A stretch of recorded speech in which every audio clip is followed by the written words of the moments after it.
Q&A menu in the Zoom application and also in writing, which format is shared by the committee in the chat box. Participants are expected to visit the Dewi in UNESCO Global Geopark stand, which contain tourism related to the blue economy and UNESCO Global Geopark located around the island restaurant until 9 p.m. Thank you.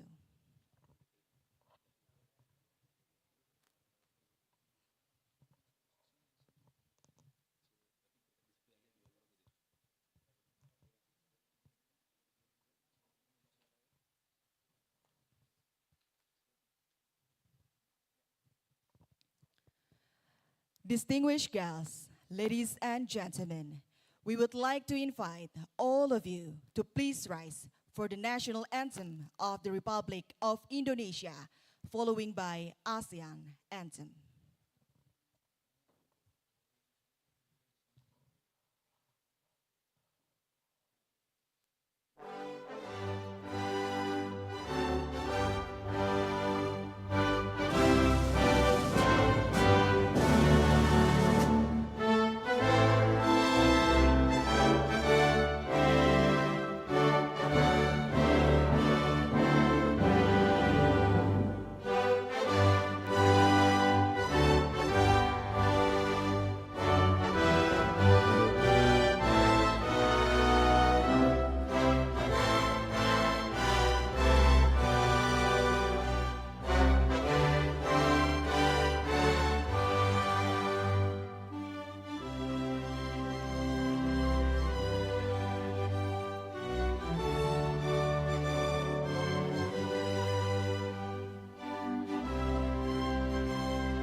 Ladies and gentlemen, you may please be seated.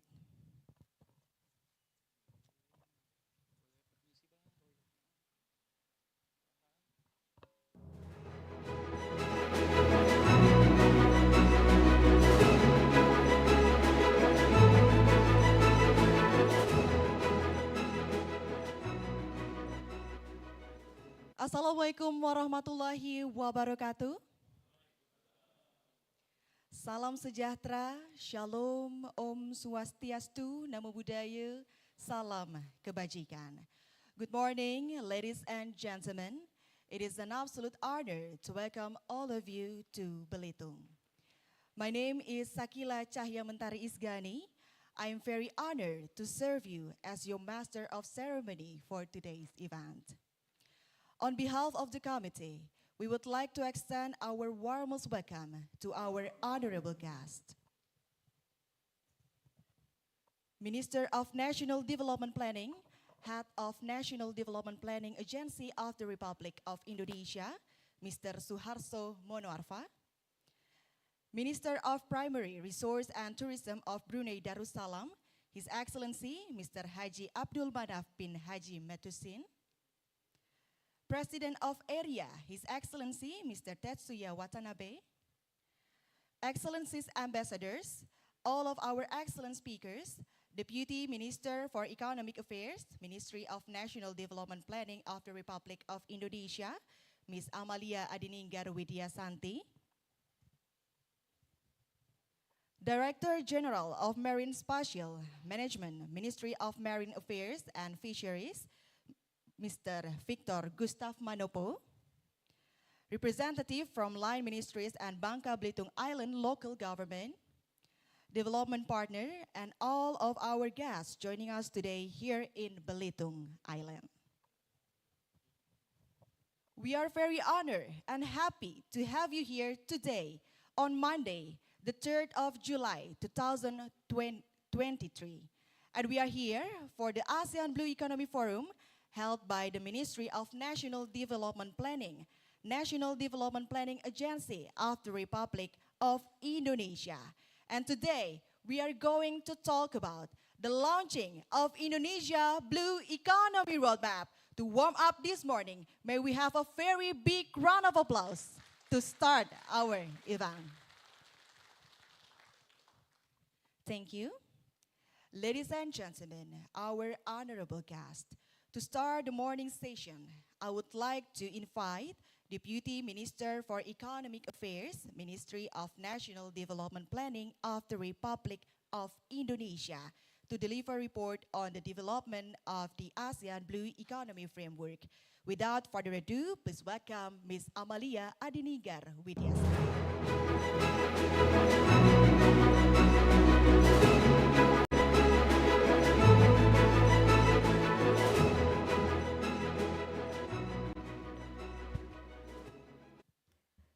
His Excellency, Mr. Suharso Monoarfa, the Minister of National Development Planning, the Head of National Development Planning Agency of the Republic of Indonesia, His Excellency, Mr. Dato Seri Setia Dr. Haji Abdul Manaf bin Haji Metusin, the Minister of Primary Resources and Tourism from Brunei Darussalam, His Excellency Professor Tetsuya Watanabe, President of the Economic Research Institute for ASEAN and East Asia Area, Ambassador Heng Sadith, Permanent Representative of the Kingdom of Cambodia to ASEAN, Ambassador Bovon Netat Duangchak, Permanent Representative of Lao People's Democratic Republic of ASEAN, Ambassador Kjelin Mansenino Quintana, Permanent Representative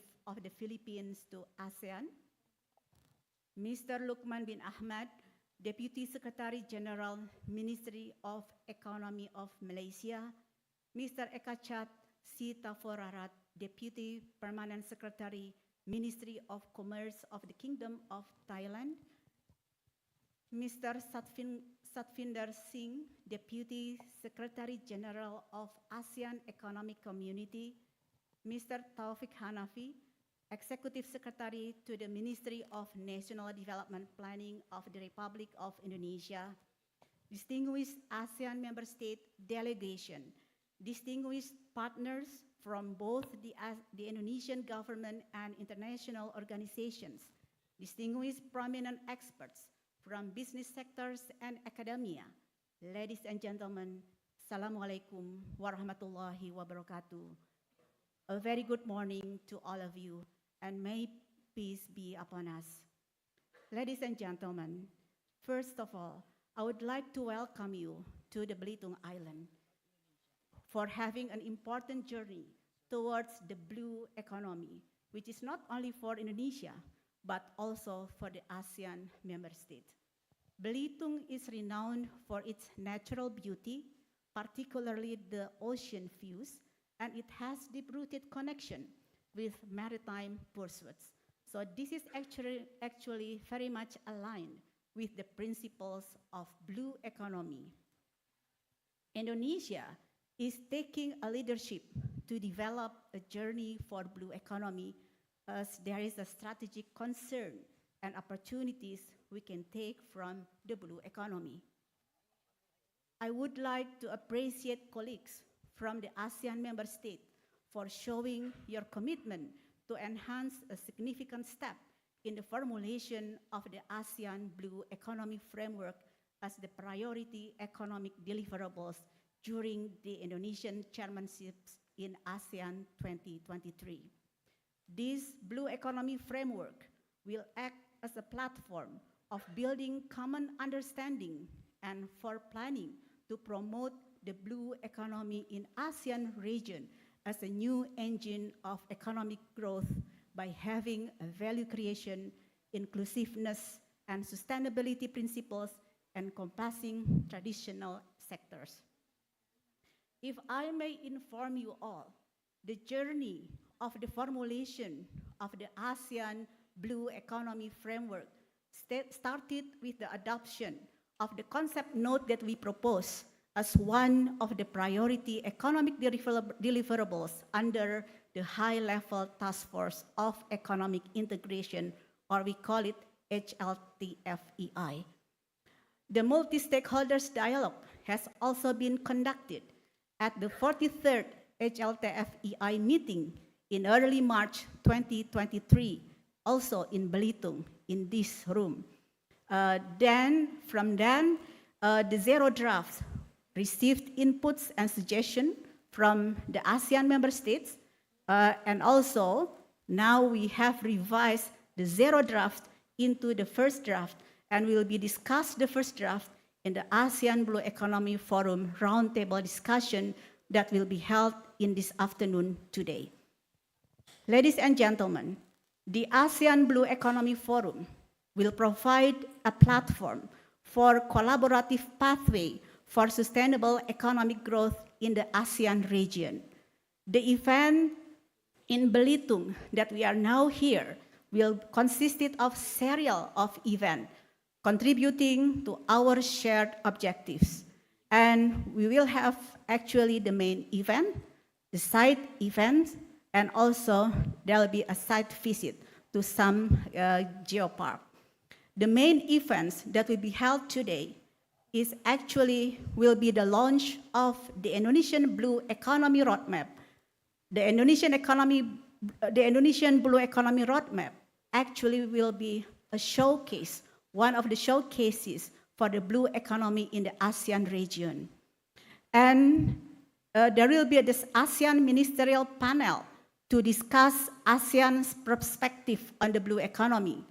And the panel discussion that we will be having today is actually a featuring from the international experts on the subject, and also the high-level task force on economic integration members will discuss the zero draft or the first draft of the ASEAN Blue Economy Framework.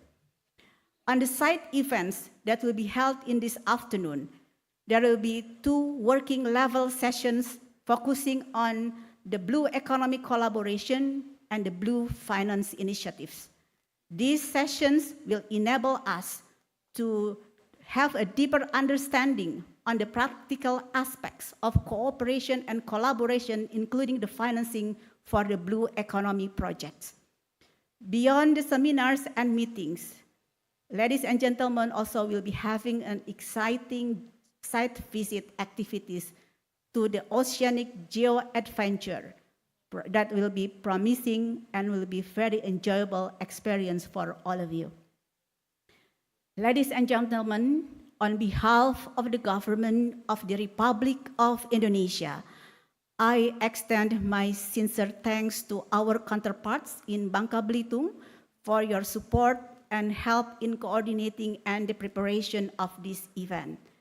Furthermore, I must acknowledge the remarkable play and remarkable support from the Economic Research Institute for ASEAN and East Asia, or AREA, and also the collaboration from the ASEAN Secretariat. With a long-standing history of collaboration, we are thankful for the collaboration process throughout this journey. I'm delighted to announce that we have a number of participants participated in this event. And for your information, there is 645 guests registering for the GeoVenture event and 288 attendees for the main event scheduled on today, and the total 233 participants for the two side events. Ladies and gentlemen, let's make the best of the ASEAN Blue Economy Forum as an opportunity for all of us to make the impact to the future of the ASEAN by exchanging knowledge, sharing experiences, and building strong networks. I'm very sure that ASEAN can drive a positive change for our region for the future of a more sustainable economic growth by having the Blue Economy Framework. Once again, I extend my gratitude to all the participants, speakers, and the organizers who have contributed to the realization of this forum. Your presence and active engagement are very instrumental in shaping the ASEAN Blue Economy Framework. Let's make this moment and embrace the challenges and opportunities that we are facing. Let's work together toward a more resilient and inclusive ASEAN Blue Economy for us. Thank you, and I wish you all a fruitful deliberation for today's event. Thank you.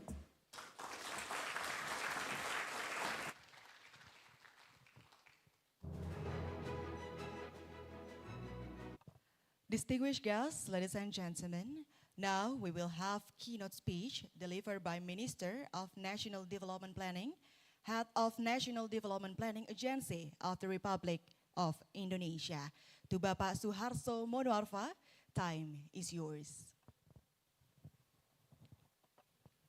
His Excellency Dato Sri Setia Haji Abdul Manaf bin Haji Metusin, Minister of Primary Resource and Tourism of Brunei Darussalam, His Excellency Professor Tetsuya Watanabe, President of the Economic Research Institute for ASEAN and East Asia, His Excellency Ambassador Heng Sarit, Permanent Representative of the Kingdom of Cambodia to ASEAN, His Excellency Mr. Dida Gardera, Expert Staff for Connectivity, Service Development, and Natural Resources, Coordinating Minister for Economic Affairs, Republic of Indonesia, His Excellency Ambassador Bovonet Dat Duang Chak, Permanent Representative of Laos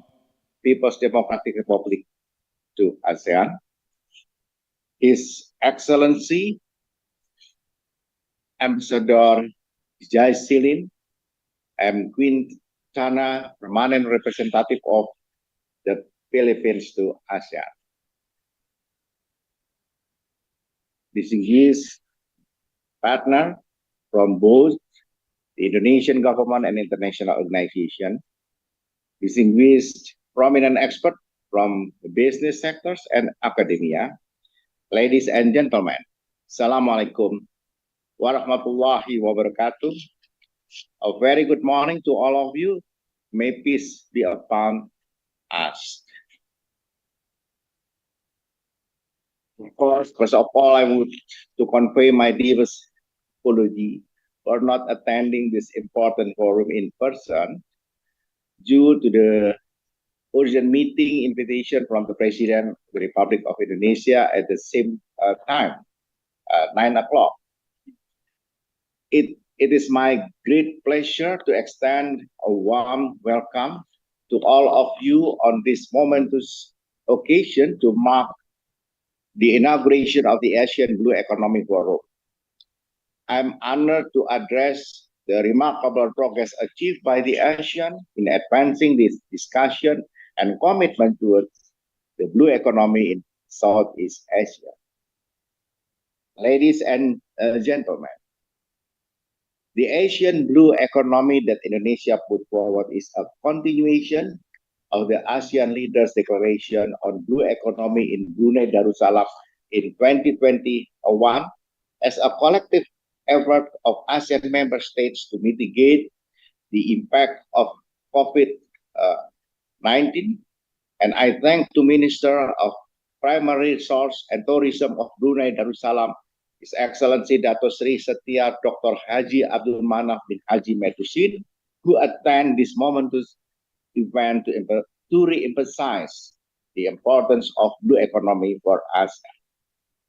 In ASEAN's Leaders Declaration 2021, ASEAN defined blue economy as sustainable, resilient, and inclusive use, governance, management, and conservation of ocean, seas, as well as marine and coastal resources and ecosystem for economic growth across various sectors such as fishery, aquaculture, maritime, transport, renewable energy, tourism, climate change, and research and development, while improving human well-being and social equity. Therefore, the intention made through ASEAN Leaders Declaration on Blue Economy is clear. It highlights ASEAN commitment to taking the lead on regional cooperation concerning the blue economy. Moreover, ASEAN views the blue economy as a multifaceted, cross-cutting concept and advancing its priorities to facilitate value creation, resilience, inclusivity, and sustainability. Under the Indonesian chairmanship in ASEAN 2023, Indonesia is committed to deliver the ASEAN Blue Economic Framework as one of priority economic deliverables in 2023. Blue economy is a great potential ASEAN because more than 66% of the total area of Southeast Asia is ocean and seas. This comprises an area of 8.9 million square kilometers, which is approximately 2.5% of the total ocean in the world. Moreover, transboundary rivers like the Mekong River also present avenue for developing blue economy in ASEAN. It is no surprise that Southeast Asian waters contribute to 15% of global fisheries and employ approximately 625 million people in the related sector. Moreover, blue economy can provide food, jobs, and water for hundreds of millions of the world's most vulnerable communities. It generates 3 to 6 trillion US dollar and about 260 million jobs to the world economy per year. In addition, the Organization for Economic Cooperation and Development, OECD, estimates that the value added of global ocean economy output will double in 20 years, which is from 1.5 trillion US dollar in 2010 to 3 trillion US dollar in 2030. Meanwhile, the Partnership in Environmental Management for the Seas of East Asia estimated in 2018 that the ocean economy in the East Asian Seas region generated 1.4 trillion US dollar in value added. Ladies and gentlemen, there is no doubt that the Asian blue economy is a potential to become a new engine of Asian growth. ASEAN needs a new engine of growth for improving the prosperity of people's welfare. Even though Asian overall GDP per capita grew 10.3% during the 2016 to 2021 period, most ASEAN member states are still struggling to graduate from lower middle income status or escape from the middle income trap. In 2021, there were 5 ASEAN countries in low middle income categories, namely Cambodia, Laos, PDR, Myanmar, Philippines, and Vietnam. And 3 ASEAN countries classified as upper middle income countries, Indonesia, Malaysia, and Thailand. Only Brunei, Darussalam, and Singapore are in high income status. Indonesia, Malaysia, Philippines, and Thailand have been trapped in the middle income status for more than 30 years. Hence, transitioning to a blue economy provides an opportunity to boost GDP growth while supporting the achievement of multiple sustainable development goals in ASEAN. Blue economy can no longer merely seen as the collective effort of ASEAN member states to mitigate the impact of COVID-19, but as ASEAN's new engine of growth. Blue economy is maximizing the economic potential of its ocean and inland water resources in a more sustainable and inclusive way, as well as ASEAN's answer to future challenges. ASEAN has stepped forward and developed the ASEAN Blue Economic Framework under the high-level task force on Asian economic integration. The framework is designed to work in parallel with the Asian Community Vision 2025, the Asian Strategy for Carbon Neutrality, ASEAN Regional Action Plan for Combating Marine Debris, and other ASEAN initiatives. ASEAN will be the forefront of the discussion on the blue economy and will support the implementation of ASEAN Outlook and Indo-Pacific while aligning with the 2030 Agenda for Sustainable Development Goals. Today's event are also a milestone in developing the ASEAN Blue Economic Framework. The ASEAN Blue Economic Forum is a multi-stakeholder and multi-sectoral platform for the blue economy in ASEAN. The forum will discuss the good practices, challenges, and efforts of ASEAN member states to support blue economy. As the schedule today, Indonesia will launch Indonesia's Blue Economy Roadmap as an example of Indonesia efforts to develop a blue economy in Indonesia. In the afternoon session, the progress of ASEAN Blue Economy Framework will be discussed in a round-table discussion with delegation ASEAN member states. Hence, the ASEAN Blue Economy Forum will enrich the development of ASEAN Blue Economy Framework.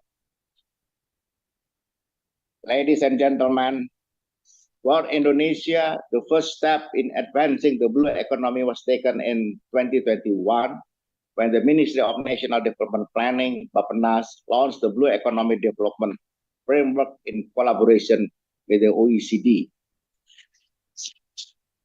The framework provides guidance, policies, and programs to achieve Indonesia's 2045 vision and contribute towards the global ambition of transitioning to sustainable blue economies. Next, Indonesia developed the Blue Economy Roadmap, providing more operational guidelines to promote a competitive, innovative, sustainable, and inclusive blue economy.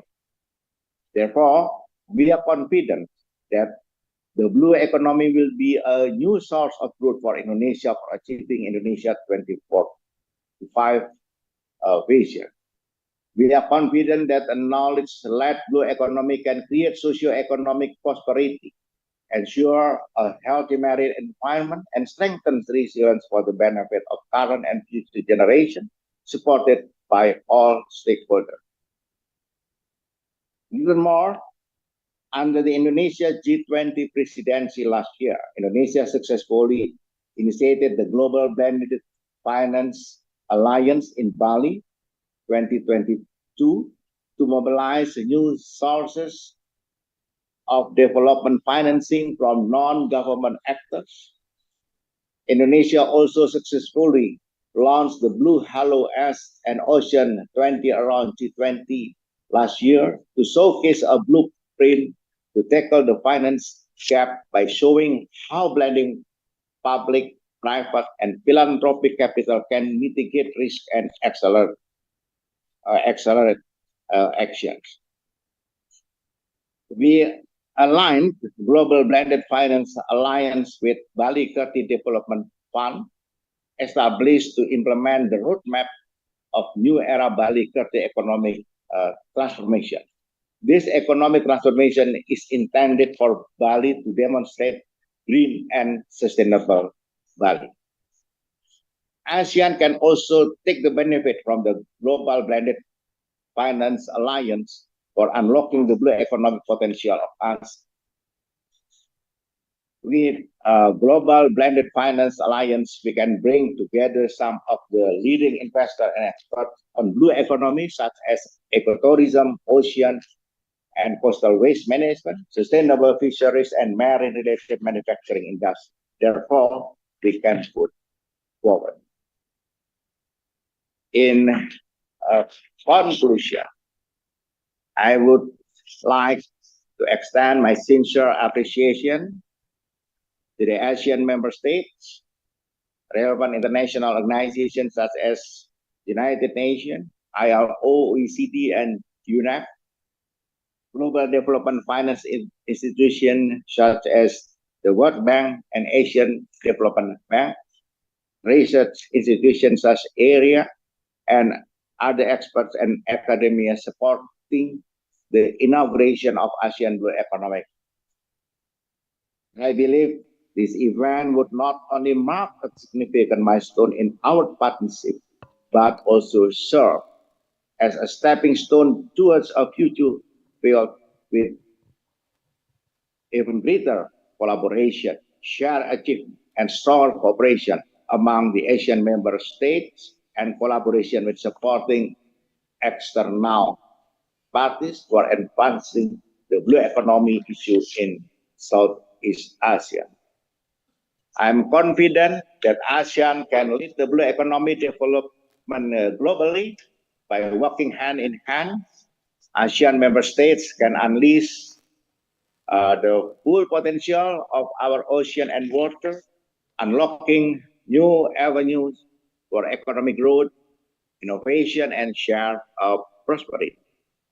Let us build upon this accomplishment as we continue our journey towards ASEAN vibrant, sustainable, and inclusive economic growth.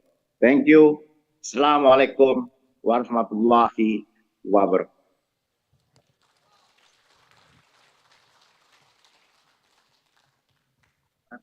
Distinguished guests, ladies and gentlemen, next, a keynote speech about blue economy sectors will deliver by Director General of Marine Spatial Management, Ministry of Marine Affairs and Fisheries of the Republic of Indonesia. To Bapak Victor Gustav Manopo, the stage is yours.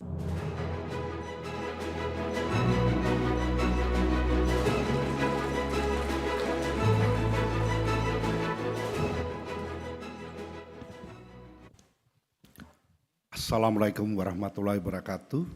Salam sejahtera bida sekalian. Om Swastiastu, Namo Buddhaya, salam kebajikan.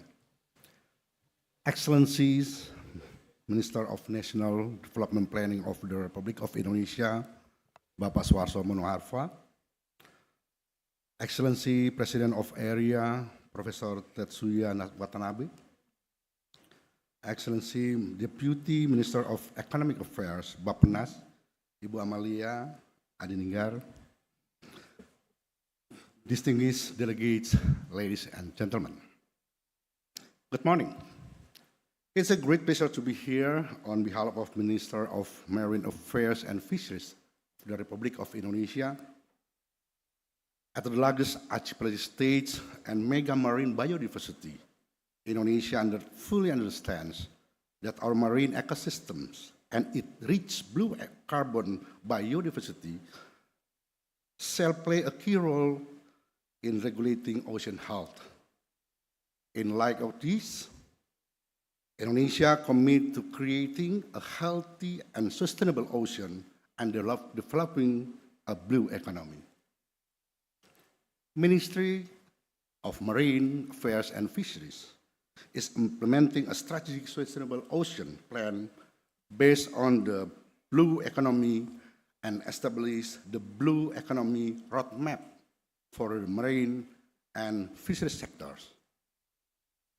Under the blue economy, preserving marine ecosystem is a prerequisite for the sustainability of social and economic activities. We have established more than 28 million hectares of marine protected areas. This number will be extended to cover 30% of our marine waters in 2045, primarily focusing on its effective management. Our blue economy policy transforms fisheries management from input to output control. Fishes are harvested according to a quota system and landed a selected fishing port to maintain sustainability and promote responsible fishing practices. Regulation is essential to ensure the policy is working correctly. Thus, a quota-based fishing policy is implemented by an already enacted regulation, Government Regulation Number 11, 2023. It is a legal framework for fisheries quota distribution and its utilization in 6 designated fishing zones. And to reduce pressure on marine fish resources stocks, sustainable aquaculture are developed to fulfill the protein needs and export demands. This will make a community a primary beneficiary of fisheries and the ocean economy.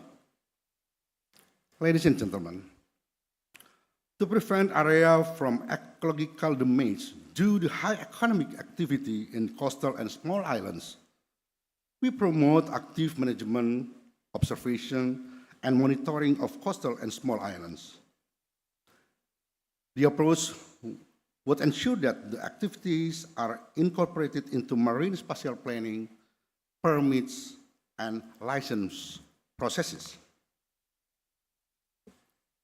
To manage the marine plastic pollution, the National Action Bulan Cinta Laut, or Love the Ocean Month, invites participants from local fishermen to pause fishing activities for one entire month while joining our collaborative action to collect ocean plastic pollution. Ladies and gentlemen, in addition to prioritizing the conservation of the health on the oceans, the strategic policy also opens up opportunities for investment, employment, and the equitable distribution of national economic growth to improve the living standards of people in the regions. To strengthen the implementation of the blue economy in optimizing economic function and resource sustainability, ocean accounting will be used to measure the interaction of socio-economic activities with marine ecosystems and the monetary value of the marine resources. Ladies and gentlemen, Indonesia will not be able to safeguard our ocean alone. Meanwhile, we know that goods and services from the Indonesian Sea benefit the global community, including the ASEAN countries, which also require an international contribution. Therefore, we need to collaborate and synergy with other countries' efforts. We believe that the ASEAN Blue Economy Forum can be a momentum to introduce concrete effort of Indonesia has made in the ASEAN Regional Forum. I hope that ASEAN Economic Forum can enrich views and information from various ASEAN countries for blue economy implementation, especially the marine and fisheries sectors. Thank you. Assalamualaikum warahmatullahi wabarakatuh.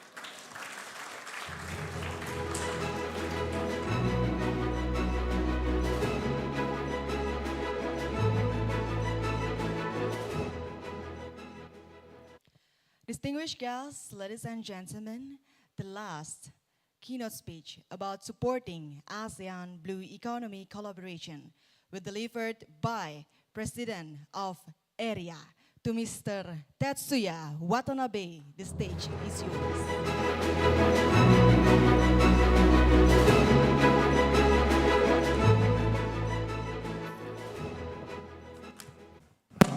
His Excellency Barak Suharto Monoarfa, Minister of National Development Planning of the Republic of Indonesia, His Excellency Mr. Victor Gustav Manapo, Director General of Ministry of Marine Affairs and Fisheries of the Republic of Indonesia, Her Excellency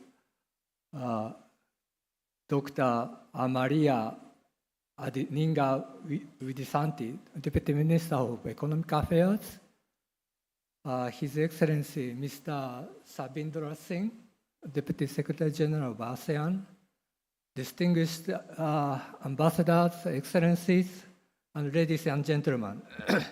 First of all, I'm very honored to be here at the beautiful island of Britain, UNESCO Global Geopark. Yesterday, I ran 5 kilo geo run. I very much enjoyed and thank hospitality from the people of this island. This forum, the ASEAN Blue Economy Forum, is a very important milestone to follow up the ASEAN Leaders' Declaration on Blue Economy.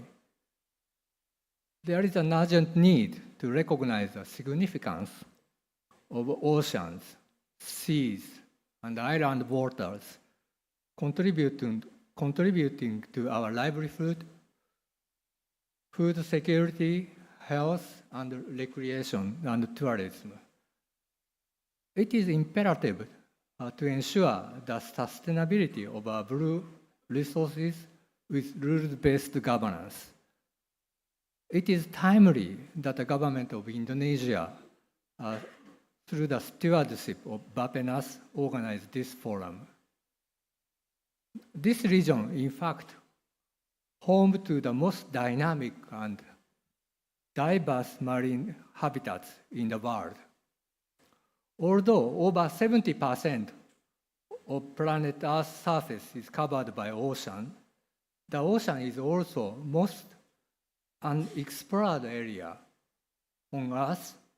Estimate that only less than 20% of ocean resources are explored. The annual economic benefit per square kilometers of healthy coral reef in Southeast Asia from tourism and coral reef fisheries ranges from 23,000 to 270,000. The ocean's economy as a percentage of national GDP in this region, Southeast Asia, is also substantially higher than that of developed countries. That highlights the need to unlock the full potential of the region's blue resources. Recognizing the potential benefit of the blue economy, we should also address the main challenges, such as existing threat posed by climate change and marine plastic pollution, both caused by the unsustainable practice of our economic actors.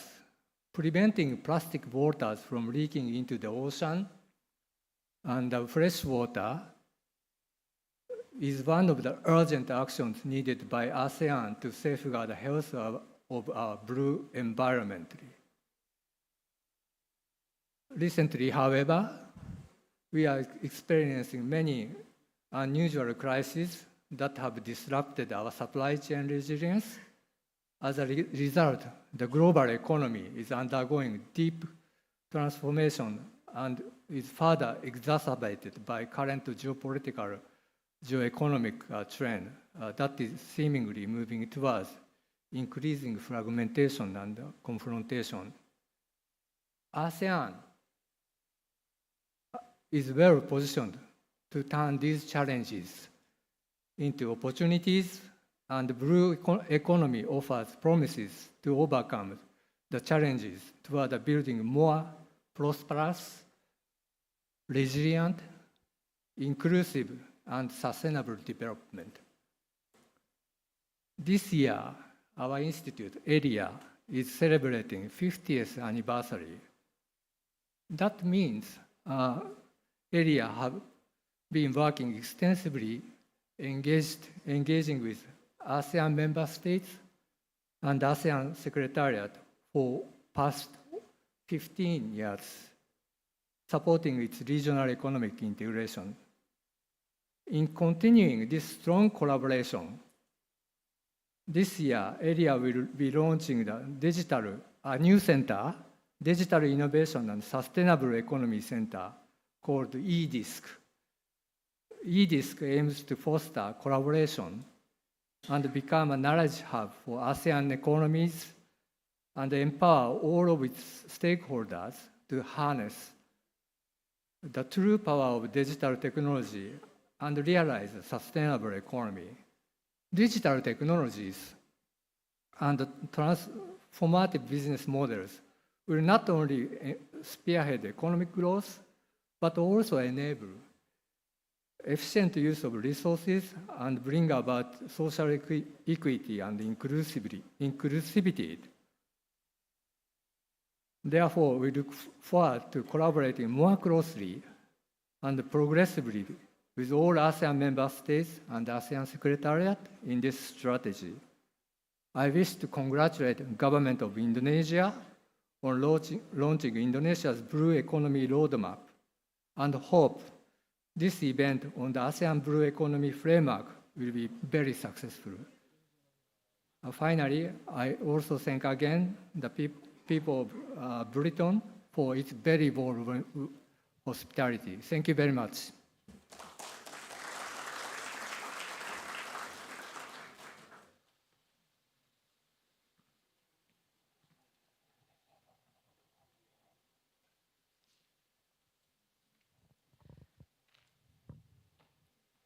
Ladies and gentlemen, now we have arrived at the moment we have waiting for. We will watch together the launching video of Indonesia Blue Economy Roadmap. This roadmap initiated by Ministry of National Development Planning with the support of the development partner.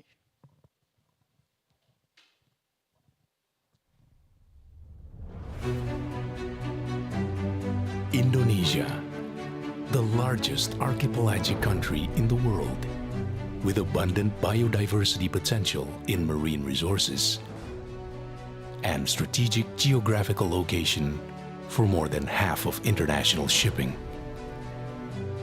It is known for its wealth of marine natural resources, the beauty of its coral reefs, beaches, and natural seas. Around 40 million rural Indonesians depend on its biodiversity. This shows how ocean is important for the wealth of Indonesia. We always dive deeper into the blue sea and feel blessed with many gifts from it. But challenges still exist because of nature, or even the impact of our actions. We need a better solution to sustain what the ocean has given to Indonesia for current and future generations. We study, we analyze, we seek to understand more to create a path for the future of Indonesia's blue economy. And now is the time. Today, July 3rd, 2023, Indonesia proudly launches the Indonesia Blue Economy Roadmap 2023-2045. To launch the Indonesia Blue Economy Roadmap, we would like to invite Secretary for the Ministry of National Development Planning, Chief Secretary for National Development Planning Agency, of the Republic of Indonesia, Bapak Taufik Hanafi. Deputy Minister for Economic Affairs, Ibu Amalia Adininggar Widyasanti. Deputy Minister for Maritime Affairs and Natural Resources, Ibu Fifi Yulaswati. Senior Advisor to the Minister of National Development Planning for Leading Sector and Infrastructure Development, Bapak Leonardo Teguh Sambodo, and UN Resident Coordinator, Ms. Valerie Julian.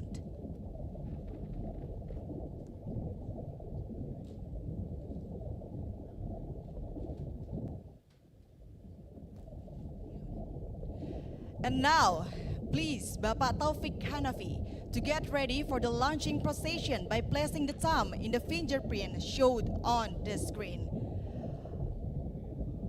Count on 3, 2, 1.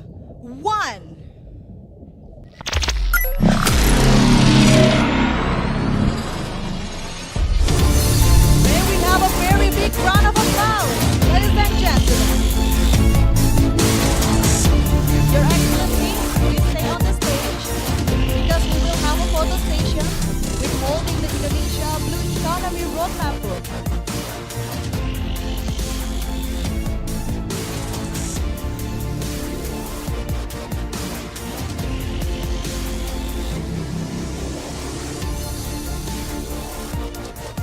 All right. There's the photo station together. Please, to the photographer, please assist to the main camera, please. 1, 2, 3. Once again, 1, 2, 3. Ladies and gentlemen, thank you so much, and you may return to your seat. Once again, let us give a big round of applause, ladies and gentlemen.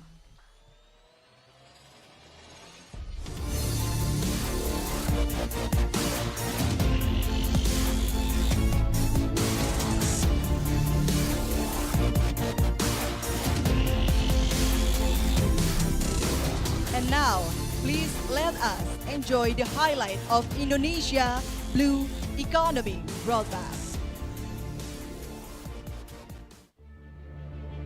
The vision of Indonesia Blue Economy Roadmap 2023-2045. Our diverse coastal and marine resources are sustainably managed through a knowledge-led blue economy to create socio-economic prosperity, to ensure a healthy marine environment and strengthen resilience for the benefit of current and future generations. Mission 1: Securing healthy, resilient, and productive oceans. Mission 2: Promoting environmentally sustainable economic growth. Mission 3: Improving human health, well-being, and shared prosperity. Mission 4: Creating an enabling environment.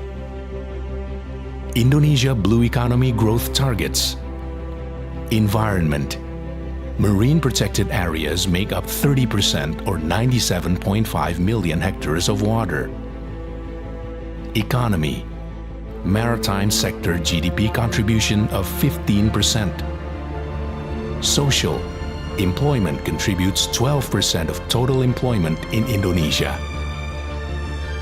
The growth of blue economy will be driven by 8 priority sectors. Marine capture fisheries and aquaculture. Marine-based manufacturing. Maritime trade, transportation, and logistics. Tourism. Renewable energy. Biotechnology and bioeconomy. Research and education. Marine conservation and ecosystem services. With Indonesia Blue Economy Roadmap, together we secure a healthy marine environment, create prosperity, and strengthen resilience for this moment and for a brighter future. Indonesia Emas 2045.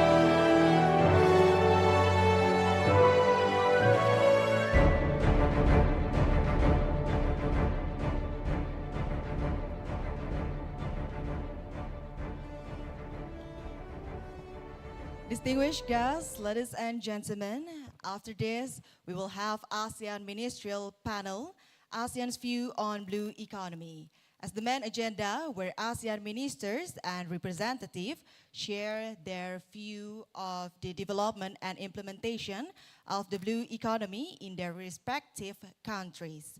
The ministerial panel will lead by moderator Professor Lucky Adrianto from IPB University, Indonesia. Mr. Lucky is policy analyst and researcher at Central for Coastal and Marine Resources Studies, IPB University. His analysis and research focus on fisheries and aquatic resource government.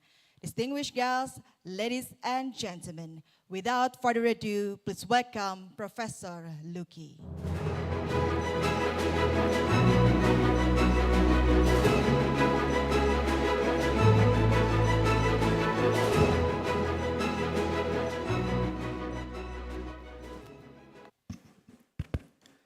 Bismillahirrahmanirrahim. Assalamualaikum warahmatullahi wabarakatuh. Selamat pagi, salam sejahtera untuk semuanya. Excellencies, honorable participants, ladies and gentlemen. Welcome to the ASEAN Ministerial Panel with the topics of the ASEAN views on the blue economy. As we have already understood, all of us, that actually blue economy is one of the emerging aquatic ecosystem-based economy, which also related to all of the aquatic system, including freshwater and mainly the ocean ecosystem, which apply the sustainability principles toward the inclusive welfare for its stakeholders. The main objective of this ministerial panel is to explore the views of the ASEAN's leaders related to the inclusive implementation of blue economy through the progressive process and collaboration among the country's members. We have 9 ASEAN leaders representing 9 country members, and let's enjoy and explore each views of the ASEAN's leaders related to how to implement the blue economy in the region. For the first view, I would like to invite the Ministers of Primary Resource and Tourism of Brunei Darussalam, the Honorable Mr. Datuk Sri Setia Dr. Haji Abdul Manaf bin Haji Metusin. All of the views representative countries will be given in 10 minutes, and then we'll be end up with the wrap up of this panel session. The Ministers of the Brunei Darussalam, time is yours.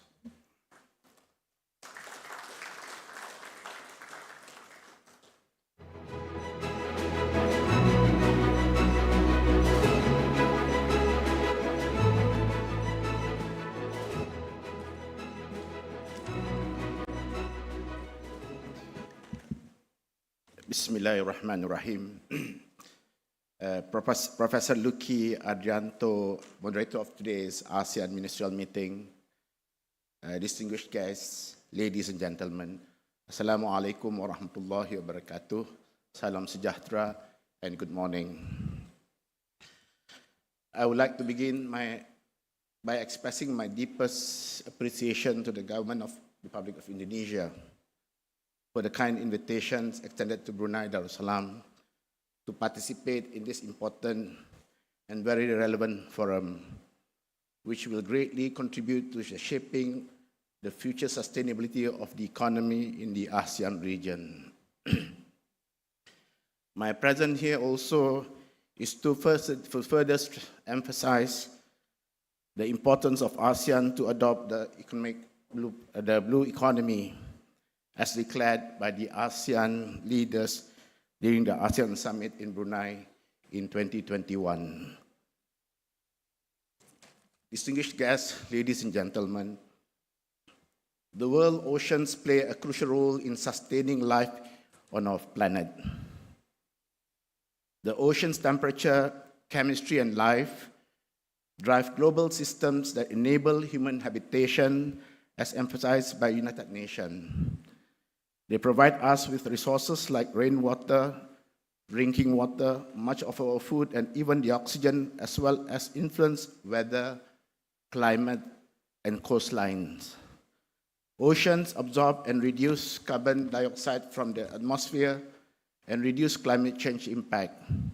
Moreover, UN Environment estimates the cumulative economic impact of poor ocean management practices is at least 200 billion per year.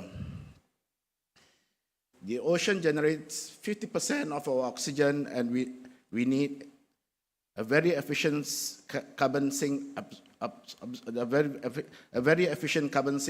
25% of all carbon dioxide emissions, and the largest heat sink on the planet captures 90% of the excess heat generated by this emission.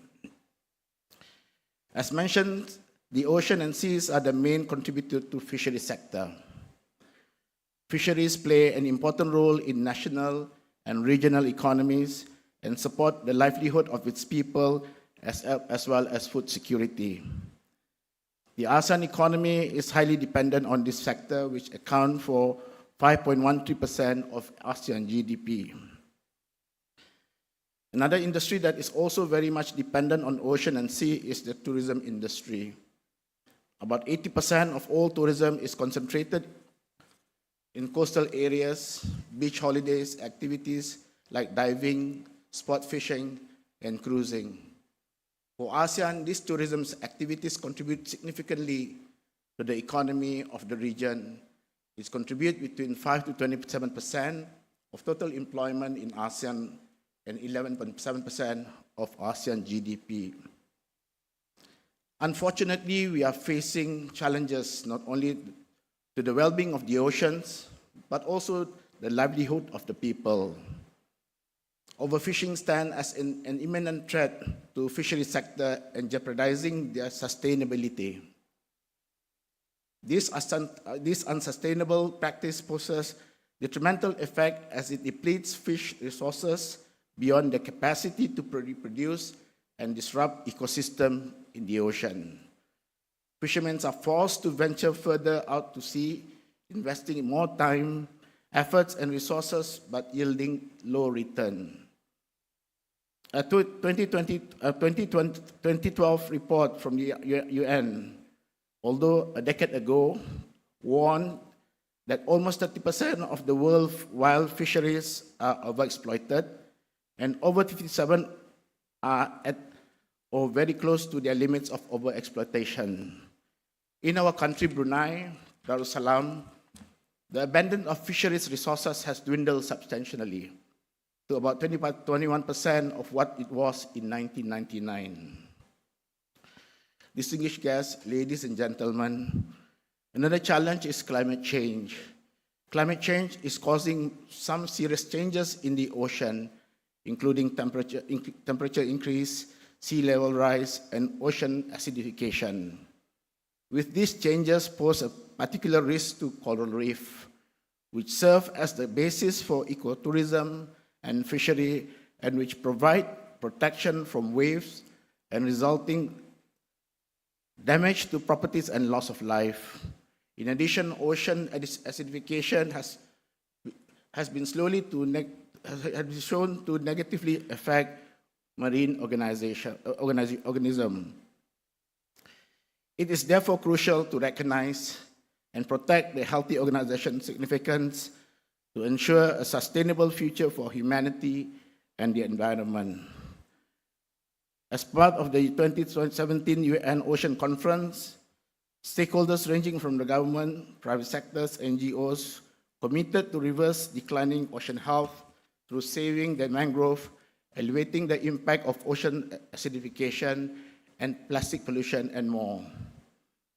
As a result of these challenges and issues, inclusive development through Blue Economy platform is important. It is critical for us to have the Blue Economy framework, which has become the center of our attention and the main reason for us to be here in Belitung, Indonesia. The Blue Economy aims to generate economic value and employment while ensuring the environmental sustainability of ocean and seas.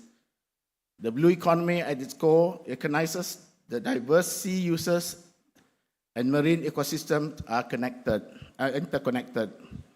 and the managing them more sustainably provide additional value. The blue economy encompasses all industries such as traditional sectors, such as fishery and tourism sectors, and emerging sectors such as renewable energy, marine biotechnology, and marine bioprospecting. Brunei Darussalam recognized the role of the blue economy in promoting social economic development through better stewardship of the sea and related resources. The Ministry of Primary Resources and Tourism through Department of Fisheries have implemented various interventions in our effort to achieve sustainable fisheries management and marine environmental conservation. These include mitigation of overfishing problems through moratoriums by freezing the issue of new fishing licenses for commercial bottom trawlers, introducing an imposition of new mesh size regulation, zoning of fishing grounds, which aim to regulate fishing activities among commercial fishing boats and helps prevent overfishing in shallow areas, the establishment of marine protected areas within the coastal areas of Brunei water, which aim to prevent excessive fishing, enhance biodiversity of marine life, and the recent construction and deployment of artificial reef in specific areas to provide fish habitat, shelter, and hence conserving our fish biodiversity. I would also like to highlight our most recent event, the Marine Biodiversity through Blue Economy Symposium in 2023, held earlier last month, a platform that brings together key policymakers as well as leading experts from both local and international to promote and create awareness on the importance of sustainable ocean-based industry for economic growth and environmental stewardship. The Blue Economic Symposium has become an avenue to amplify exchanges between important players, both local and international actors, as well as users of marine and blue economy goods and services to ensure an inclusive and sustainable implementation of the blue economy strategy. Distinguished guests, ladies and gentlemen, we understand the effort on blue economy is not a single nation effort. It must indeed be a collective effort involving multi-entities and nations. By working together, we can address common challenges that I have identified earlier, such as overfishing, climate change impact, and ocean pollution. No matter how much effort a country exerted to conserve their marine resources, it will be meaningless without concerted effort, especially among neighboring countries. Hence, our presence here today is to ensure that we collaborate as a unified ASEAN entity to move forward with our agenda on blue economy.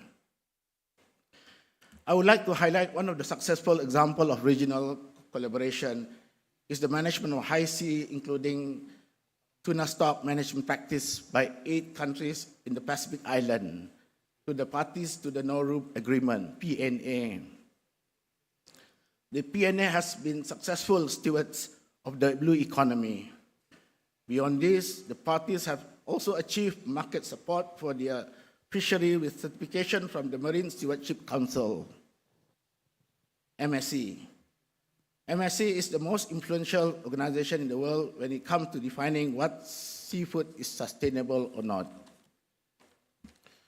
Distinguished guests, ladies and gentlemen, let us recall in the 2021 Declaration of Blue Economy, our leaders acknowledged that the ocean and seas are key drivers of economic growth and innovation, while taking into account the need to ensure ocean sustainability and value-based ocean governance. We are pleased to note that the progress of the ASEAN Blue Economic Framework as a concrete follow-up to the ASEAN Leaders Declaration, will enable ASEAN member states to chart and develop the strategic direction and modalities of ASEAN cooperation on blue economy. As shared in the declaration, areas of cooperation may include marine environmental protection, illegal, unreported, and unregulated fishing, sustainable aquaculture and fishing practices, food security, and coastal tourism. It is thus imperative for us to adopt the strategies and implement the program and projects that will be identified under the framework. It is also important for us to balance economic development with environmental sustainability and local community involvement. Engaging relevant stakeholders, implementing proper regulation, and investing in infrastructure and capacity building initiatives are crucial to successfully further advance blue economy agenda in the ASEAN region. Thank you very much.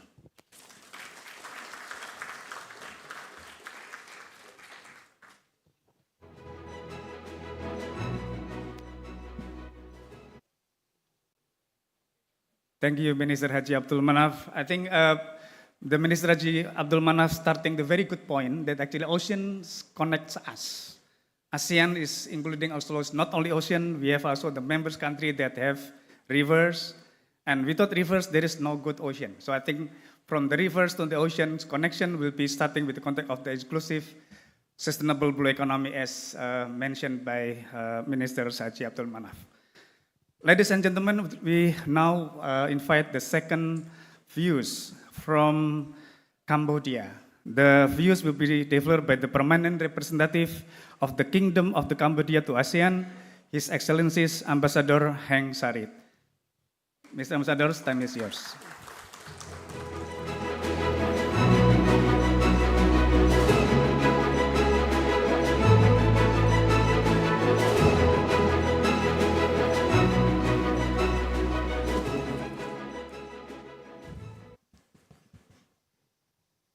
A very good morning.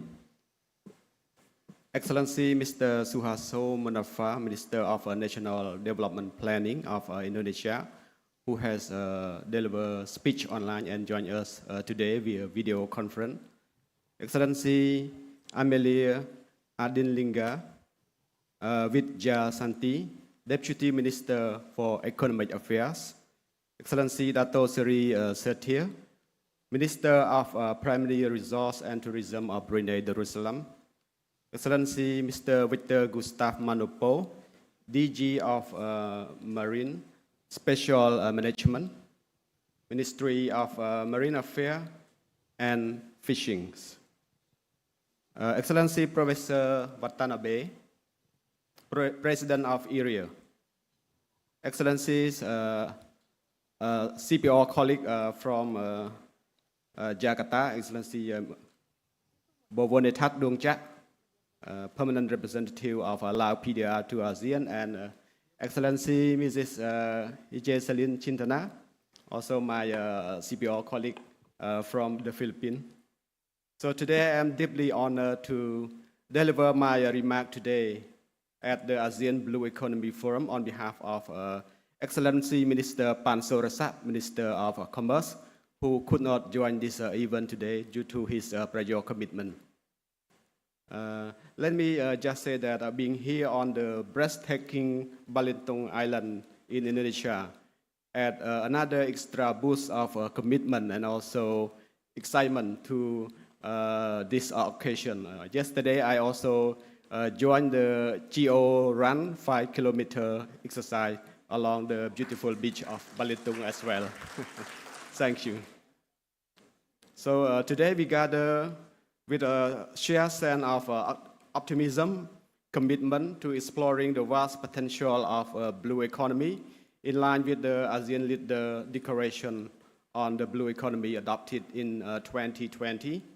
This forum provides a significant platform for our region to come together, exchange knowledge, share experience, and forge collaborative pathway toward sustainable and inclusive growth.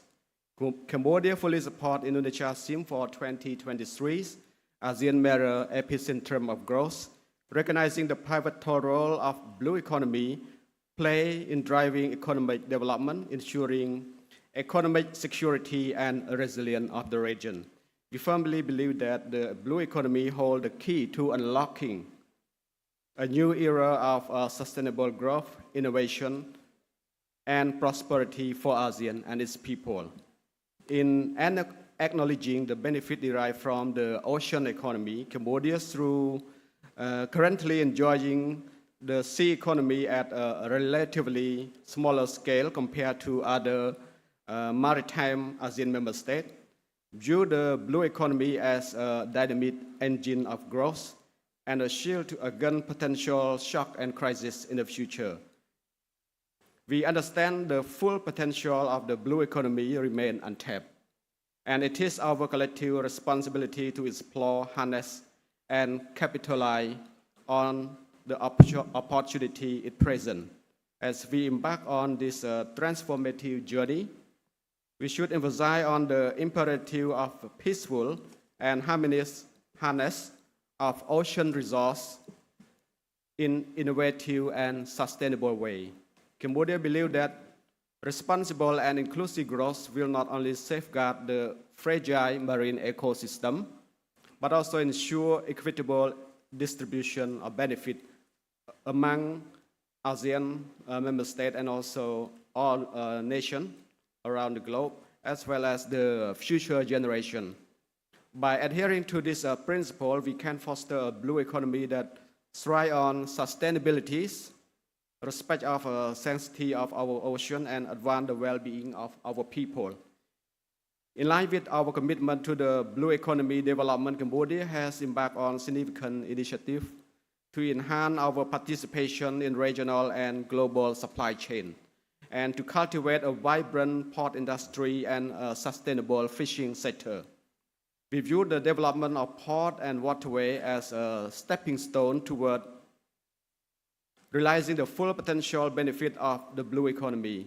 For your information, the Sihanoukville Autonomous Port, PAS, has started the construction of a new container terminal, upgrading the feeder port into the hub port by 2030.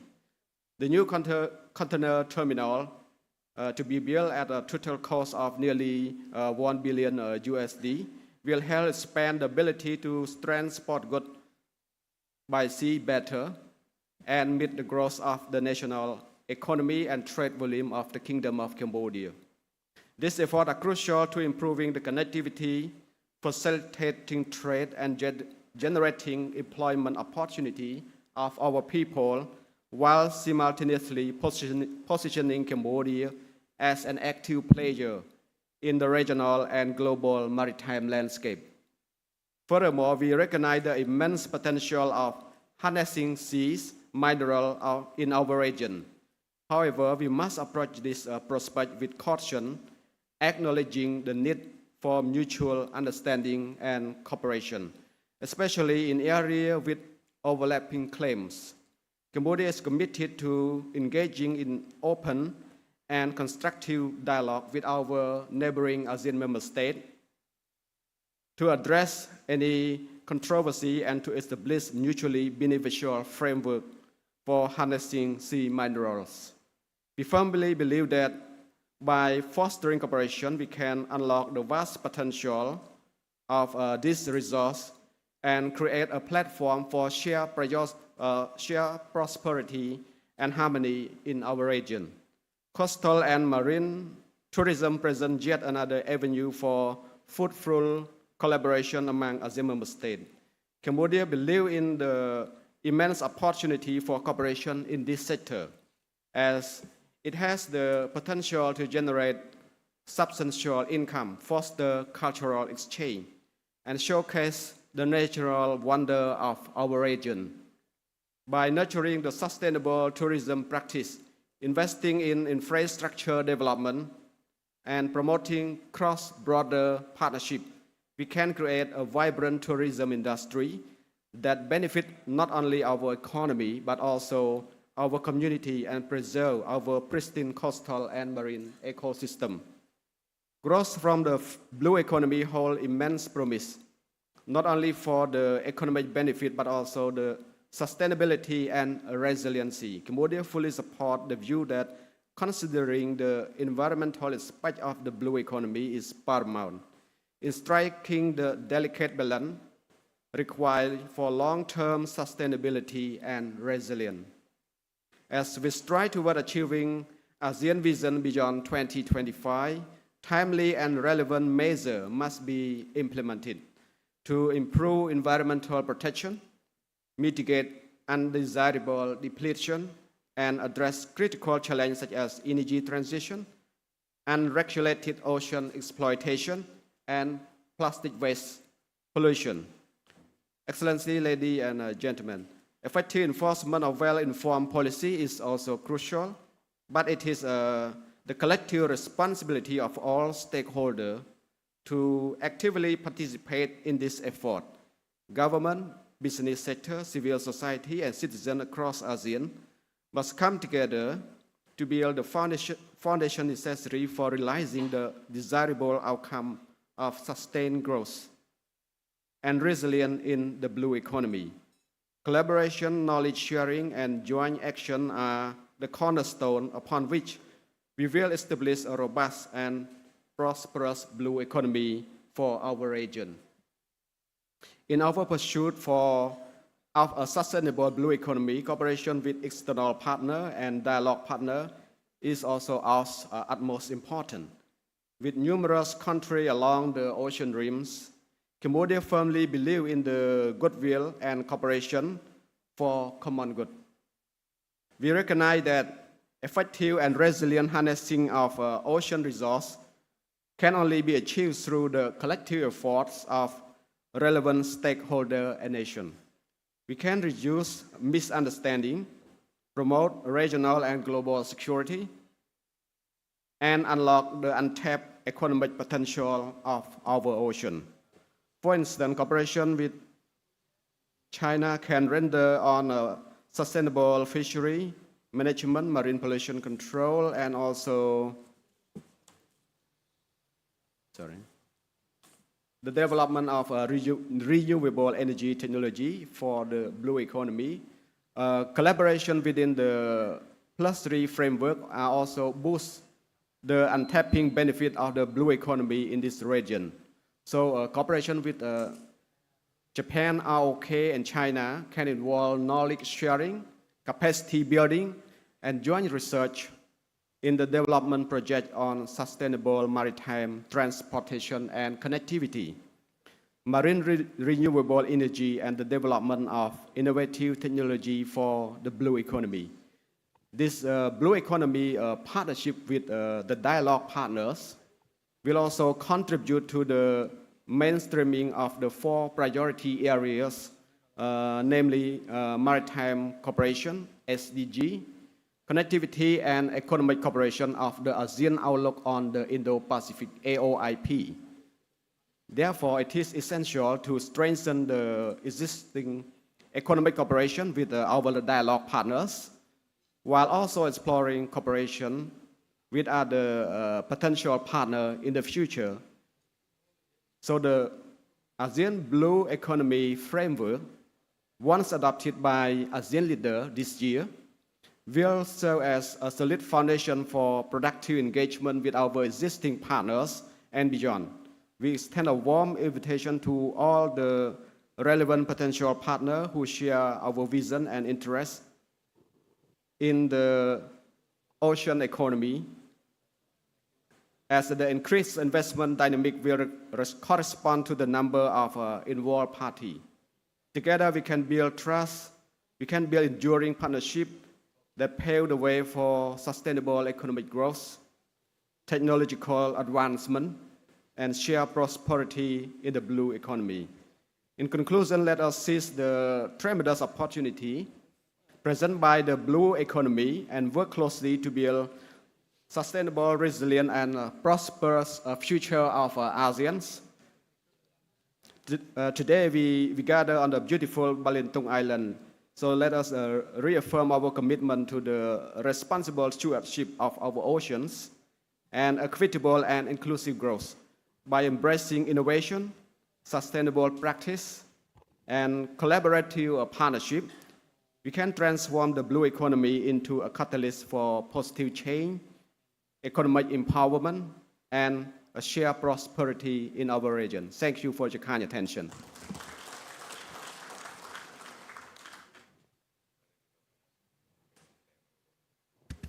Thank you, Ambassador Heng Sarit. I think from the one strategic keywords of Ambassador Heng Sarit is that the blue economy can be used as the new engine of the growth for the region. I think this is very strategic key points, and I'm very, very happy to hear this one. And let's come to the third view of the ASEAN's country leaders on the blue economy. I would like to invite the view from the largest archipelagic state, Indonesia. We would like to invite to the Mr. Dida Gardera, the expert staff for the connectivity service sector and natural resources, coordinating Ministry for Economic Affairs, Republic of Indonesia. Mr. Dida, the is yours.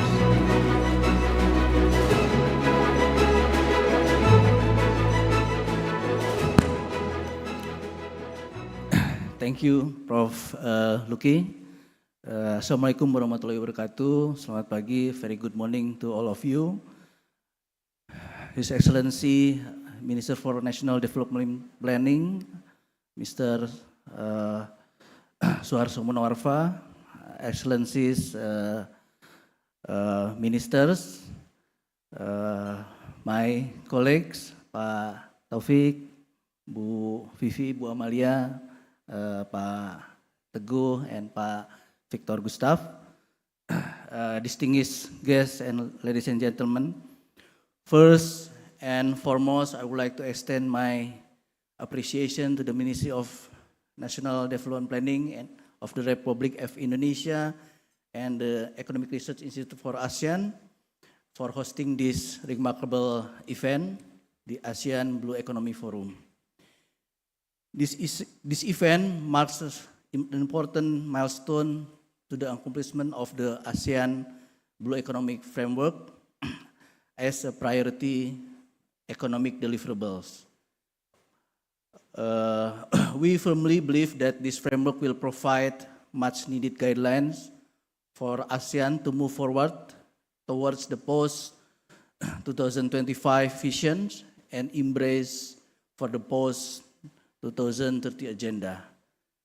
This highlights the enduring commitment of ASEAN towards the prosperous and inclusive future. Honorable Ministers, distinguished guests, ladies and gentlemen, the economic significance of the ocean cannot be overstated, both of a global scale, particularly for ASEAN.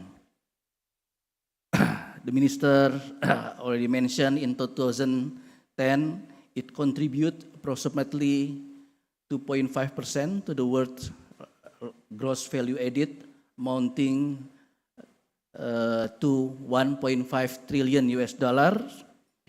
provided employment to an impressive 31 million people, and in 2030 will increase up to $3.2 trillion and generate over 40 million new jobs. With a coastline stretching over more than 170,000 kilometers, Southeast Asia has nearly 30% of the world's coral reefs, 35% of mangrove, and at least 18% of seagrass meadows. These natural resources not only provide crucial ecosystems, but also hold immense economic value. Honorable Minister, distinguished guests, ladies and gentlemen, under the chairmanship team of ASEAN Matters, epicentrum of growth, Indonesia envisions a resilient ASEAN economy that serves at the center of regional and global economic growth. To this aim, we must leverage blue economy as a new growth driver in the future. The blue economy plays a crucial role in strengthening regional supply chains and supporting the green economy in achieving our net zero goals. Investing in sectors like maritime transport and renewable energy enhance economic resilience and sustainability. In addition, the blue economy is vital for ensuring the future food security as a growing population and welfare in our region. Moreover, the blue economy fuels the growth of the creative economy. Our rich cultural heritage, artistic talents, and traditional knowledge can be harnessed to create innovative products and services within the blue economy. Furthermore, the blue economy empowers inclusive economic growth, ensuring that all individuals can participate and benefit from our progress. We can support the involvement of micro, small, and medium-sized enterprises, women entrepreneurs, and marginalized groups to reduce inequality as well as alleviate poverty in coastal regions. Honorable Ministers, distinguished guests, ladies and gentlemen, the ASEAN Blue Economy Framework is a tangible manifestation of the ASEAN outlook on the Indo-Pacific. It embodies the principle of ASEAN centrality, providing a unified approach among member states to realize sustainable development. Furthermore, the framework will serve as a guideline for ASEAN to engage with external partners in Blue Economy Initiative. This will enable ASEAN to maintain an active role in driving regional cooperation and shaping the Blue Economy agenda across the region, ensuring that benefits of the Blue Economy are justly distributed among all countries.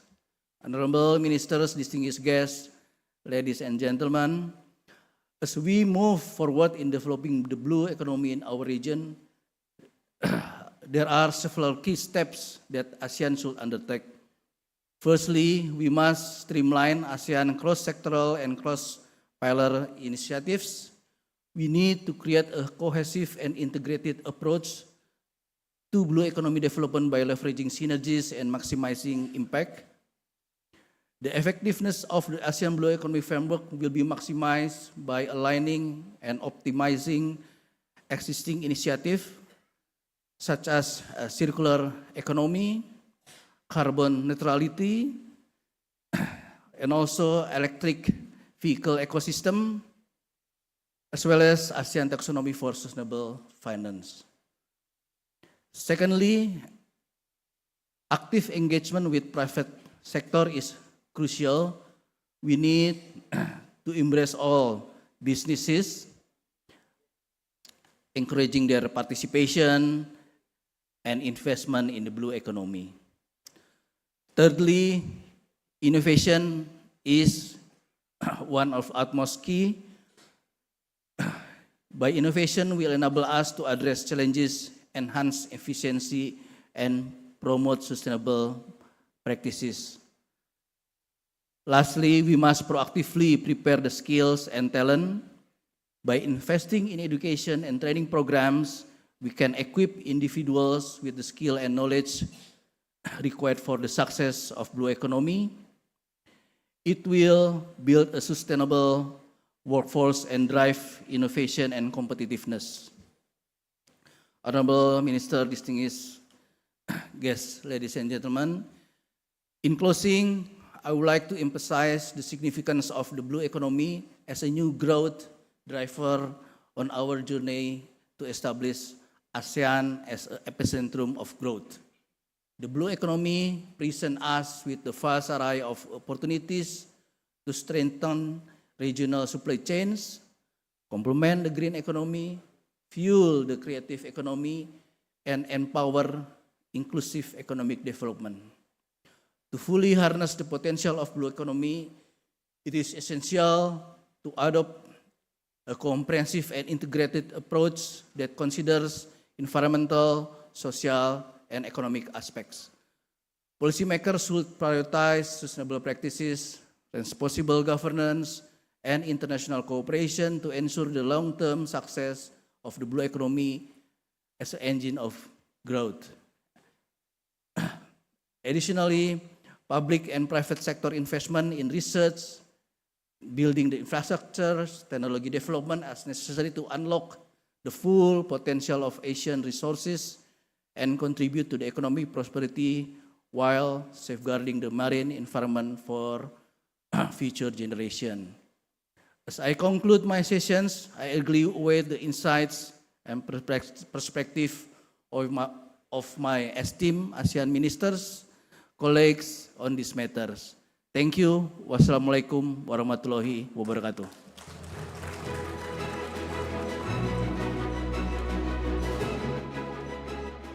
Thank you, Mr. Gardera from Indonesia. I think one of the two, the first actually Mr. Gardera mentioned on the context of the innovation. Yes, we agree that blue innovation, blue economy should be also have like blue innovation, how to make the new engine of the growth through the inclusive innovation. But then the second point is that Mr. Gardera remind us the importance of the natural carbon. So the blue carbon policy. Indonesia actually led by the Ministry of Fisheries, Marine Affairs and Fisheries now to try to include the ocean into the next NDC by 2025. I think that's also part of the important things in the blue economy. Honorable participants, ladies and gentlemen, I would like to then invite the fourth views from the ASEAN member states. I would like to invite the permanent representative of Laos People's Democratic Republic to ASEAN.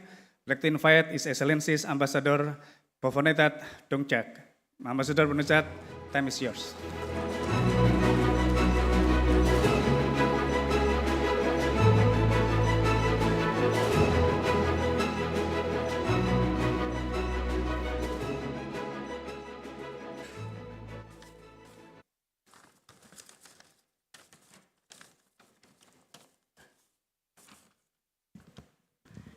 Thank you, Professor Luki Atrito from the IPB University for your excellent moderator. Excellency Suharto Monoarfa, Minister of National Development Planning of Indonesia. Excellencies Taufik Hanafi, Executive Secretary of the Ministry of National Development Planning. Excellency Minister of Brunei Darussalam. Professor Tetsuya Watanabe, President of the Economic Research Institute for ASEAN and East Asia or area. Excellency Amalia Adinaga, but she is not here. Deputy Minister for Economic Affairs of Indonesia. Excellency Sadwinder Singh, Deputy Secretary General of ASEAN on the Economic Community. My Excellency, the fellow PR, Ambassador Sarit of Cambodia, Ambassador Joy of the Philippines, and Excellency and colleague from the ASEAN member state, distinguished panelists and participants. Very good morning to all of you. At the outset, I would like to apologize that Excellency Malaithong Komasit, Minister of Industry and Commerce of the Lao PDR, and unable to attend this inaugural ASEAN Blue Economy Forum due to his prior engagement. It is my great honor to attend the important forum and share the Lao PDR view on the blue economy. I would like to express my sincere appreciation to the host country, Indonesia, for the warm hospitality extended to me. Frankly speaking, it is my first experience in Belitung. And thank for the excellent arrangement made for the forum in the beautiful city of the Belitung. I hope that I will have a chance to visit the tourist place in Belitung, hopefully this afternoon, because tomorrow I will be leaving already. I would also like to express my profound thanks to Professor Tesria Wanatabe, President of the area, and area team for the generous support to the forum. I appreciate for the vision and view from the previous excellency on the best practice on the blue economy. In ASEAN region, the blue economy has been discussed extensively. In this connection, please allow me to recall the vision the ASEAN leaders to promote the blue economy through the ASEAN Leader Declaration on the blue economy that was adopted at the 30th ASEAN Summit in October 2021 under the chairmanship of Brunei Darussalam. In this regard, ASEAN leaders emphasize the need for ASEAN to reach a common understanding on the blue economy, as well as identify the scope of cooperation and activity on the blue economy and with external partners. Today, that's why we will have a chance to discuss on the draft of the ASEAN the Blue Economy Framework. Excellency and distinguished participants, the Laos as the only landlocked country in Southeast Asia, though we share the importance of promoting blue economy, including maritime cooperation, which is significant to the flow of trade, investment, and economic growing in the region, but concept of the blue economy is rather new for us. This therefore encourage that discussion be continue to raise awareness and promote understanding and practice on the concept of blue economy, thus leading to the possibility of exploring concrete project activity among countries in the regions. The Laos underline particular importance on enhancing connectivities in all dimensions in order to boost our economic growth and contribute to regional integration. Sustaining this growth and alleviating poverty in the country necessitate the increase in investment, greater access to core infrastructure and services, and the pursuit of regional integration. We are putting considerable effort to transform from a landlocked to land-linked country and contribute toward greater connectivity in the ASEAN region and beyond through fostering connectivity in air, highway, rail, inland waterway, and port network. Excellency and distinguished participants, therefore, in principle, the Laos is supportive for the draft of the ASEAN Blue Economy Framework. So in order to make the blue economy as the new engine for ASEAN future economic, among others, we are of the view that the blue economy should further enhance inland and maritime connectivity or between the landlocked and the coastal country, particularly a multimodal approach where the inland and coastal are linked with international trade route, which focus not only physical connectivity, but should be broadened to the institutional and people-to-people connectivity. Last but not least, given the importance of the blue economy, which is a multifaceted and cross-cutting issue that involves all three pillars of ASEAN community, it is highly recommended that ASEAN member states should continue to exchange lessons learned, experience, and best practices on blue economy development in the future. I thank you for your attention. Thank you very much.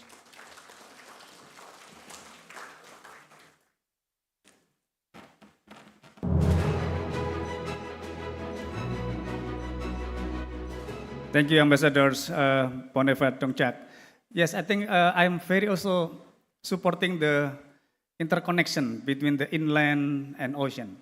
Without the rivers, without the inland freshwater ecosystem, there is no very beautiful ocean. So I think blue economy conceptually should be extended, not only on the context of the ecosystem base, but also in the context of the ecosystem services, including the infrastructures to connect from the inland to the ocean. Thank you very much for your very supportive views from the Lao PDR. Ladies and gentlemen, I would like to then invite the next views from Malaysia. I would like to invite the Deputy Secretary General, Ministry of the Economy of Malaysia, Mr. Lukman bin Ahmad. Time is yours.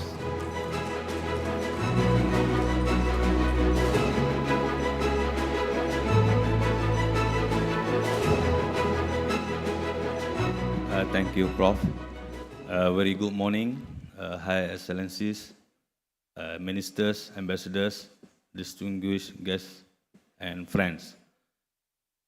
First of all, I would like to thank the organizer for inviting me to attend this important forum on the blue economy in this beautiful island to share the views on blue economy.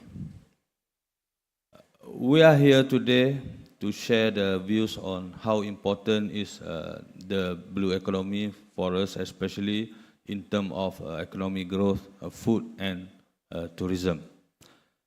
Just to share the views, in Malaysia we experience strong economic growth over recent decades, resulting in a transformation of our economy and sustained improvement in living standards.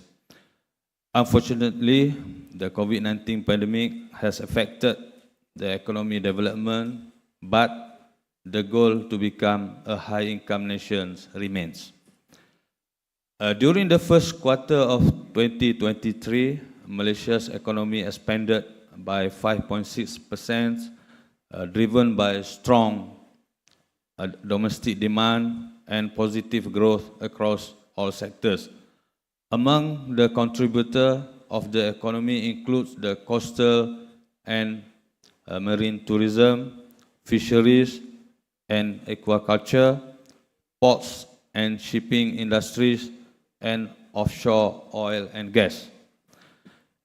In addition, to establish economic sectors, there are several emerging sectors for Malaysia to explore, namely offshore renewable energy, seabed mining, marine biotechnology and bioprospecting, and waste management.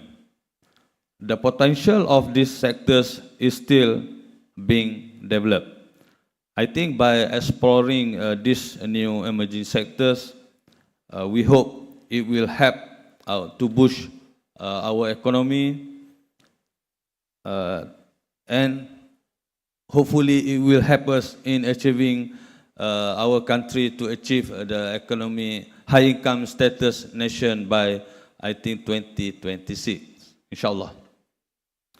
Apart from the economic sectors, the coastal and marine ecosystem has provided abundant ecosystem services to the nation. However, these natural ecosystems are under threat from environmental related crises such as climate change and pollution. Therefore, there is an urgent need to strike a balance between economic growth and the conservation of natural ecosystem. As for now, Malaysia is in the process of reviewing our 12 Malaysia plan, and I'm sure blue economy will be part of our way forward in achieving our 12 Malaysia plan, which will be ended in 2025. Distinguished guests and panel. Realizing the importance of the blue economy, Malaysia has taken steps in implementing sustainable practices across all sectors related to blue economy. Despite several issues that we are facing now, such as economic structure, human capital, laws and regulation, we will come up with our blue economy blueprint, inshallah. In doing so, we will embark a study this year which will involve all stakeholders, including local and international. For that, we expect to get cooperation from all of us here today, especially Indonesia, which have launched their blue economy roadmap today. Congratulations, Indonesia. In conclusion, Malaysia welcomes cooperation on capacity building, consultation, dialogues and network of cooperation within ASEAN and between ASEAN and external parties on blue economy matters as well as potentials. It is in line with Asian Leaders Declaration on the Blue Economy on the 26th of October 2021. With that, thank you.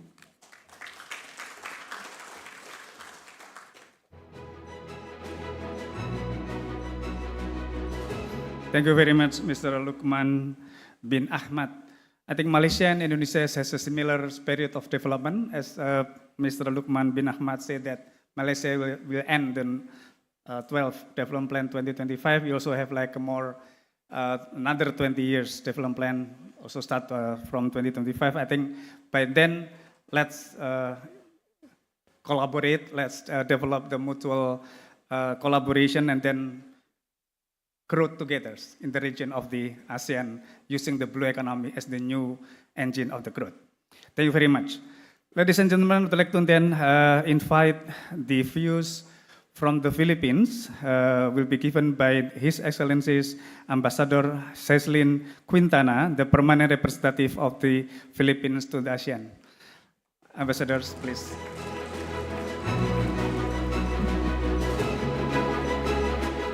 Thank you, our dear moderator, Professor. Salamat pagi. I am very honored to be here. And to our distinguished hosts, led by the Minister Suharto Mono Arfa, and our distinguished guests, I am delighted to be here in Belitung Island. We arrived last night, and while our colleague ambassador from Cambodia was busy with his run, Ambassador Bo and I were busy eating mee belitong, which gave us a lot of energy to plant trees last night. Thank you so much to our dear host, Deputy Minister Winnie. So I am here representing the Philippines. I wish to convey the regrets of our Minister for Trade and Industry because he has an equally important engagement outside of the Philippines. But I'm very happy that I am here and seeing the success of Belitung Island in terms of transitioning from a site for mining to a site for ecotourism. So wonderful, congratulations. And I don't have a comprehensive presentation, but what I have are some talking points just to give a sense of where we are in the Philippines on the topic of blue economy. You know that the Philippines is an archipelagic state, and so we have significant natural marine resources. And therefore, the Philippines has a huge stake in the sustainable development of the marine environment and coastal resource management. We are actually called the center of biodiversity. In view of the development of the ASEAN Blue Economy Framework, the Philippines welcomes the efforts of ASEAN to promote the blue economy concept in the region as guided by the ASEAN Leaders Declaration on Blue Economy that was adopted in October 2021 at the 38th ASEAN Summit. The Philippines expresses its hope that with the general acceptance of the development of the blue economy paradigm, economic growth will continue to go hand in hand with sustainable development and with technological advancements, allowing us to harness maritime resources sustainably and more efficiently. The sustainable development for coastal and marine resources should be given greater focus. While there may not be any integrated blue economy strategy yet or policy framework that exists in the Philippines, there are many government efforts that aim to protect our marine resources. For one, the Bureau of Fisheries and Aquatic Resources, Maritime Industry Authority, Philippine Coast Guard, Department of Environment and Natural Resources, Department of Energy, Department of Tourism, Department of Trade and Industry, and even the Philippine Space Agency are involved in ASEAN meetings on the blue economy. Actually, I was very inspired by the launching of the Indonesian Blue Economy Roadmap. It's such an inspiration, and I will definitely report that to the Philippines and share the publication that was distributed earlier. So congratulations to Indonesia for that. So it is through such joint efforts that the Philippines is pursuing emerging blue economy industries to generate income and protect the coastal and marine habitats. The country also recognizes the value of emerging blue economy industries, which include marine renewable energy, marine biotechnology, and green shipbuilding in order to promote the blue economy. We likewise continue to support sustainable tourism to ensure the protection of coastal and marine habitats, resources, and water quality, as well as promote viable livelihood for coastal communities. As the region begins to take its steps towards gradual recovery, the seafaring and fishing sectors must have their capabilities rebuilt to ensure their competitiveness and resilience against similar shocks in the future. This also includes shipbuilding, building up basic infrastructure in marine technologies, and further developing the fisheries sector, coastal management, aquaculture, and fish processing, shipbuilding and repair, port development, and marine biotechnology, among others. Actually, we have in the shipbuilding industry, in the Philippines, a very robust shipbuilding industry.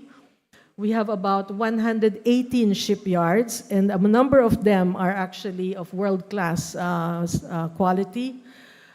If you have heard of the fastest and biggest passenger ferry ever built that is now being used in Denmark, that was actually built in the Philippines. So we have this importance that we give to the human resources dimension in terms of the blue economy. So central to ASEAN's blue economy aspirations should be conserving the marine environment from debris and pollution and from harmful exploitation of its resources and biodiversity. ASEAN must have a full understanding of the ocean's role in sustaining life on the planet and must not forget the far-reaching consequences of its actions for future generations. A regional and global exchange of experiences, best practices, and innovative approaches is needed for sustainable utilization of the ocean's resources, especially in the wider Pacific region. In addition to the untapped mineral resources of its oceans, ASEAN must take note of the developments in sea-based energy and its potential as a renewable energy source and as a point of cooperation in the future. And finally, the Philippines acknowledges the work being done by the high-level task force on ASEAN economic integration to develop the economic aspects of the ASEAN Blue Economy framework and looks forward to the last few weeks of discussions before the adoption of the framework by ASEAN leaders at the 43rd ASEAN Summit. So I will stop here. Thank you so much for your kind attention.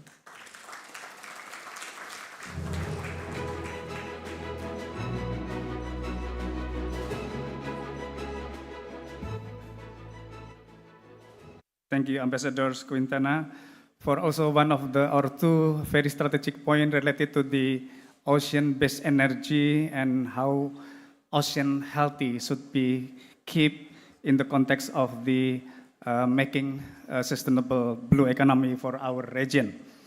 Ladies and gentlemen, I would like to then invite the next views from the Singapore.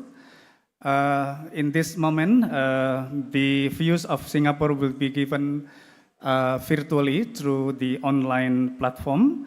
I would like to invite the Directors, ASEAN and Senior Economic Official Meeting, or SEOM, Lead Republic of Singapore, Ms. Alpana Roy.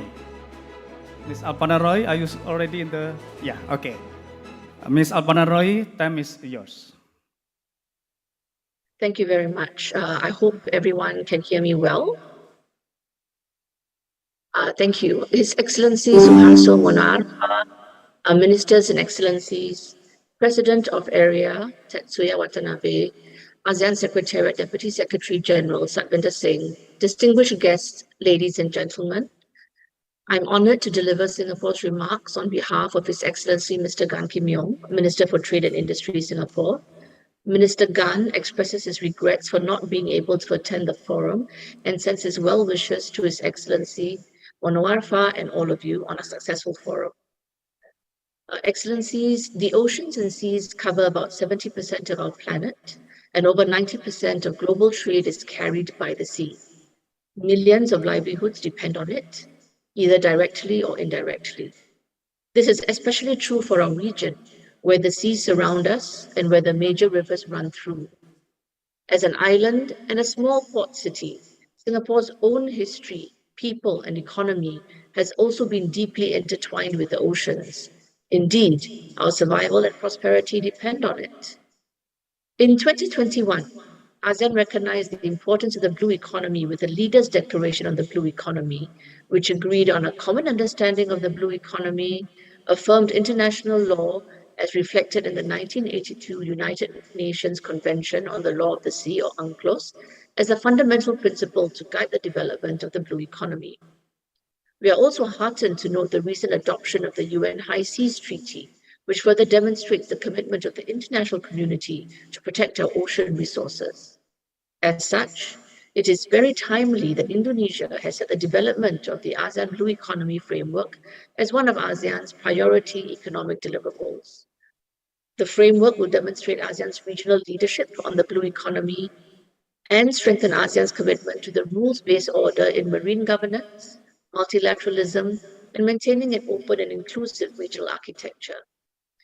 Let me now share some of Singapore's views on the blue economy and the framework. First, developments in the blue economy should be built upon existing international laws and regional platforms, as well as avoid creating new restrictions. To ensure prosperity for our people, it is important for us to build upon international frameworks such as UNCLOS, the 2022 WTO Agreement on Fisheries Subsidies, and most recently the UN High Seas Treaty. As disenchantment grows with multilateral institutions, we must resist the temptation to become inward-looking to gain short-term gains. An open, inclusive, and rules-based regional framework is crucial for the prosperity of ASEAN's blue economy. In addition, to ensure continuity of existing efforts, the framework can also leverage the work done by relevant working groups such as the ASEAN Working Group on Coastal and Marine Environment. Second, the framework should focus on economic aspects and delivering sustainable economic development. Economic development and the protection of our ecology go in tandem. Within ASEAN, travel, tourism, maritime transport, fisheries, and seafood production are key drivers of economic growth and pandemic recovery.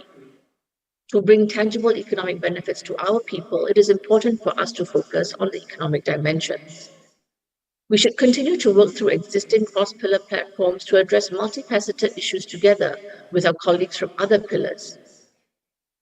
Third, the framework should be a living document with a regular review mechanism. Many of us are more familiar with the terms green economy or sustainable development. We are just beginning to map out what the blue economy entails, and our understanding is still evolving. We note that at the ASEAN workshop on the blue economy in June 2021 on the political track, ASEAN member states generally agreed that sustainable development to promote economic growth was at the core of the blue economy, and this understanding was reflected in the Leaders' Declaration. As we continue developing the blue economy, our understanding will naturally increase. We will better ascertain the scope and depth of ASEAN's blue economy. As such, the framework needs to be updated periodically. Let me now share some of Singapore's national efforts on the blue economy and how we balance our growth while preserving the environment. First, on bolstering water security. Over the years, Singapore has developed expertise in water management to ensure self-sufficiency in water.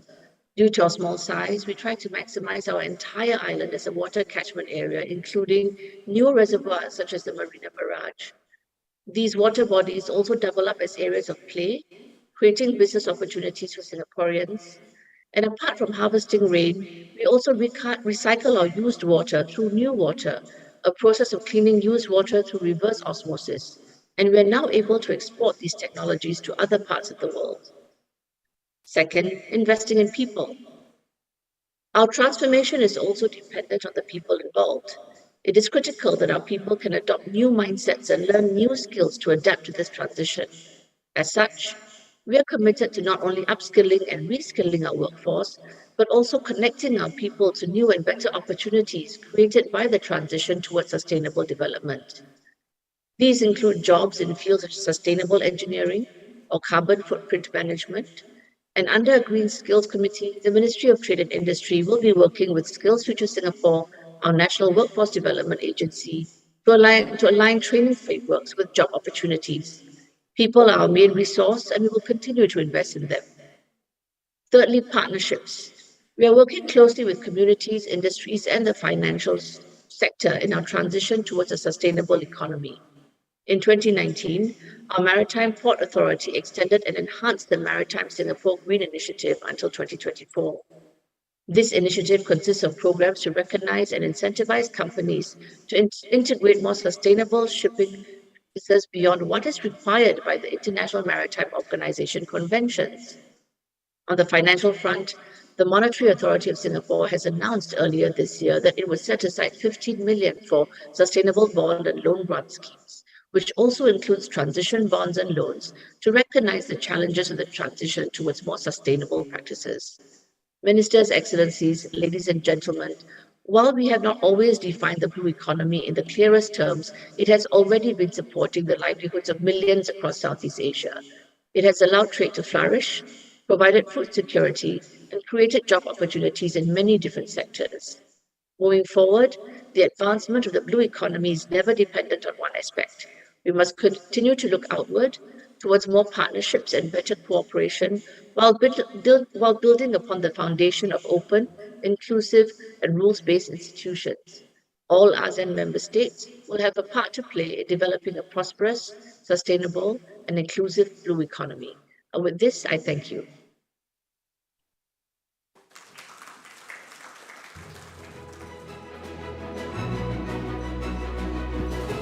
Thank you very much, Ms. Alpana Roy. Through online platform, the view of Singapore is very clear, how to then we should invest not only in the context of technology, but also in the context of this human investment related to how to strengthen our sustainable blue economy in the ASEAN region. Ladies and gentlemen, honorable participants, I would like to invite the next views from the Kingdom of Thailand that will be given by the Deputy Permanent Secretary, Ministry of Commerce or Department of Trade Negotiation, Kingdom of Thailand, Mr. Ekachat Steta Forarat. Time is yours.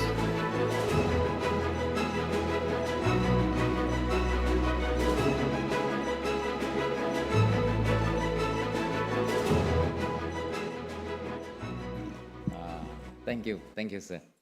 Good morning, Excellency, Minister, President of Area, Professor Watanabe, and Ambassador, all participants, ladies and gentlemen.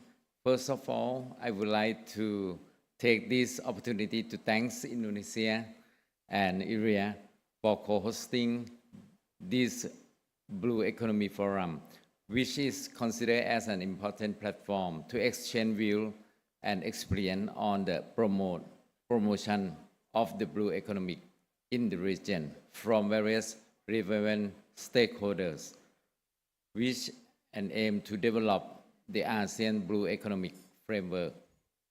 We believe that the development of the ASEAN Blue Economic Cooperation is not only aligned with the objectives UN SDG 14 that focus on conserving and sustainably using the oceans, seas, and marine resources for sustainable development, but also will become a new engine to support economic growth in sustainable manner on several aspects.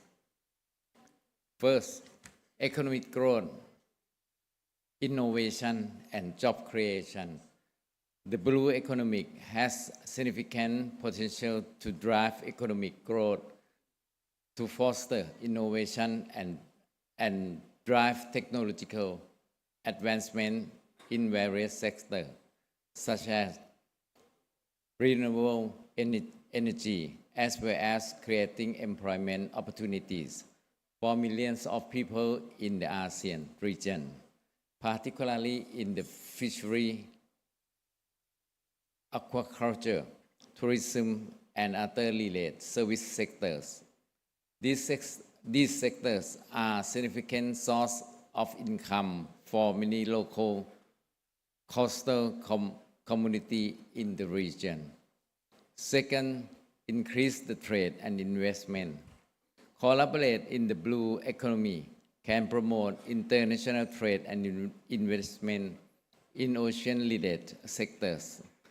By working together, ASEAN members develop shared infrastructure, harmonize regulations, and facilitate the exchange of goods and services, fostering greater trade flows and investment opportunities. Third, sustainable resource management. Collaborate in the blue economy encourage sustainable resource management practice by cooperating on issues such as fisheries management, pollution control, and ecosystem preservation. ASEAN member can ensure the long-term viability of ocean resources. Fourth, regional cooperation. The blue economy provides the opportunity to deepen and broaden the cooperation between ASEAN members states to promote sustainable development and economic growth in the region. These are only the several advantages of developing the blue economy cooperation that we bring up the highlight at the point. In fact, there are multiple benefits, including element resilience and knowledge sharing. Therefore, by working together, ASEAN can unlock the full potential of their marine resources while ensuring long-term environmental sustainability and socio-economic development. Excellency Minister, all participants, in the case of Thailand, Thailand stands ready to support the development of the blue economy in Asia. The development is in line with our policy to promote sustainable maritime-based economic growth under the Thai National Strategy 2018 to 2037, with an aim to increase value of maritime bioeconomy, to improve the entire marine and coastal resource ecosystem, to rehabilitate tourists and set on an integrate coastal management policy, and to develop eco-friendly marine activities. Moreover, Thailand also adopts BCG economic model as the economic strategy for inclusive and sustainable growth in Thailand.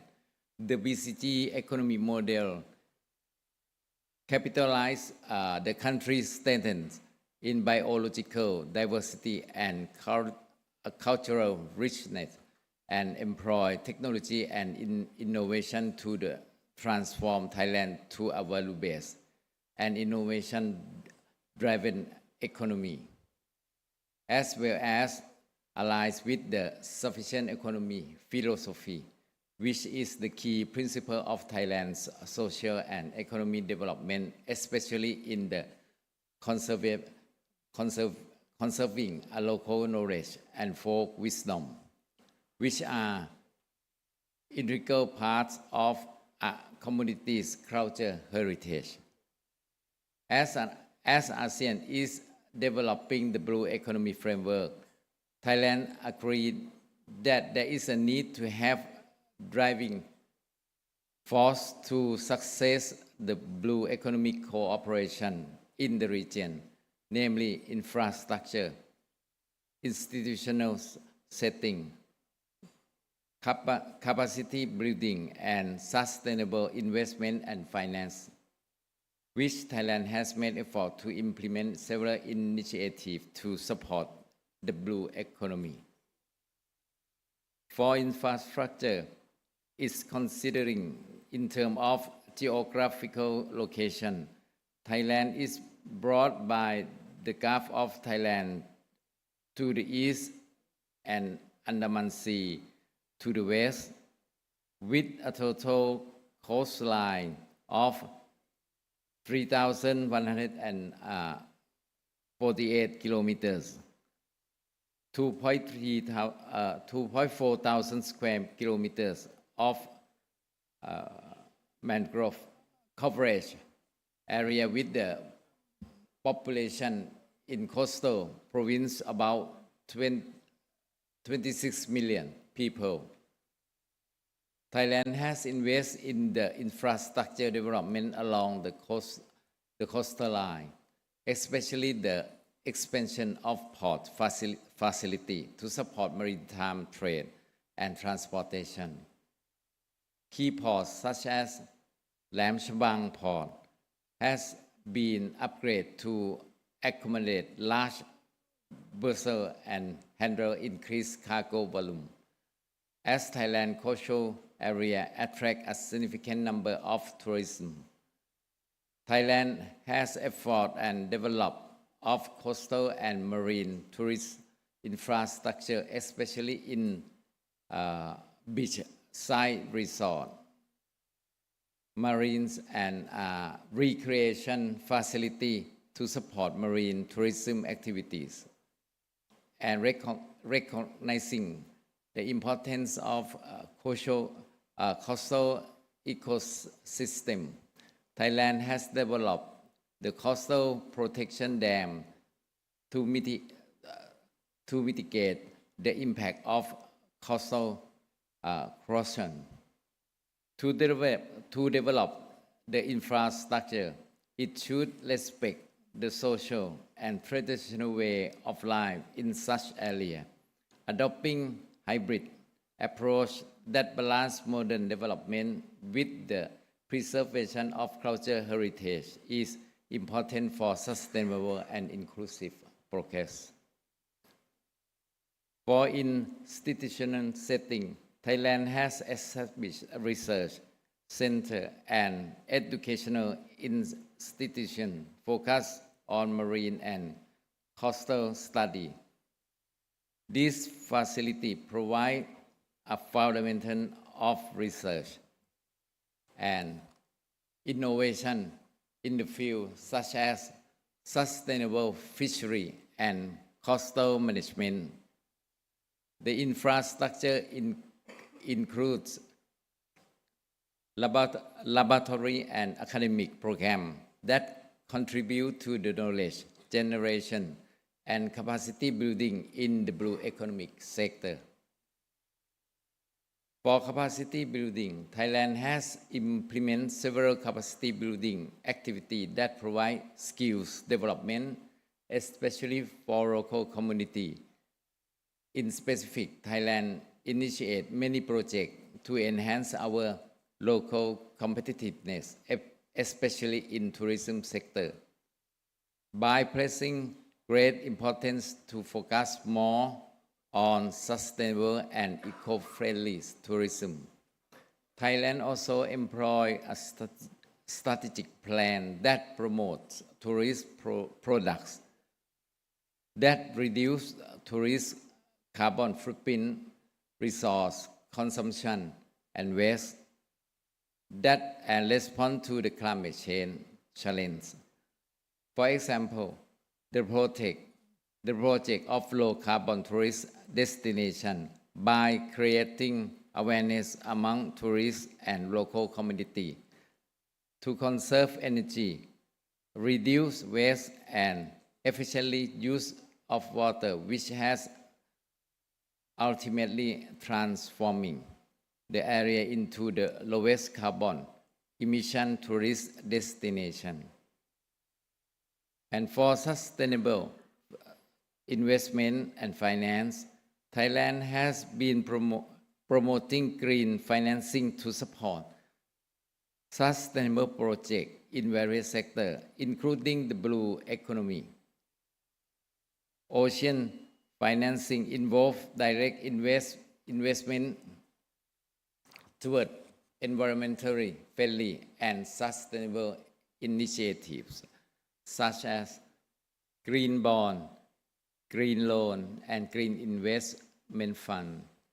This finance instrument attract capital for projects related to renewable energy, sustainable fishery, ecotourism, and coastal conservation, as well as provide the opportunity for local to access financial resource that is crucial for empowering community and fostering economic development. Excellency, Minister, President of Area, Ambassador, ladies and gentlemen, before ending my presentation, Thailand has some observation regarding the development of the blue economic cooperation that is essential to have a clear scope and definition of blue economy for effective implementation in the future, in order to make it easy to identify the responsible agency involved carrying out the implement to deliver tangible results. Therefore, the blue economy should be defined the coverage to promote economic growth, social inclusion, and preservation or improvement of livelihood, while at the same time ensuring environmental sustainability on the ocean and coastal area. To conclude, I would like to emphasize on importance of cooperating on the blue economy, since we share one planet and one ocean. As the blue economy refers to sustainable economic activities, we need to ensure its conservation for future generations. By working together, we can unlock numerous benefits and create positive impact for everyone as a whole, as well as contribute to the improvement of livelihood and the overall well-being of the people in ASEAN in the long run. Thank you, Indonesia and Area again, for giving us an opportunity to visit and experience the beauty of Geopark. The dedicated of and hard work put forth by the staff and volunteers have made this experience truly unforgettable. And moreover, we are grateful for the effort made to preserve and protect this remarkable geopark by promoting sustainable practice and fostering environmental protection. Geopark Piraman, Indonesia, set as inspiring example for all. Thank you.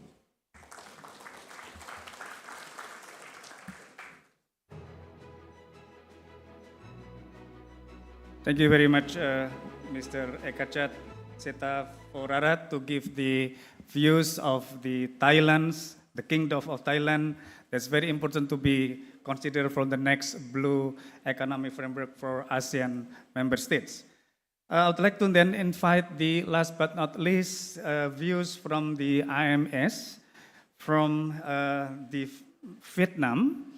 I would like to invite the economic official to ASEAN, Permanent Mission of Vietnam to ASEAN, Mr. Nguyen An Du. Mr. Du, time is yours.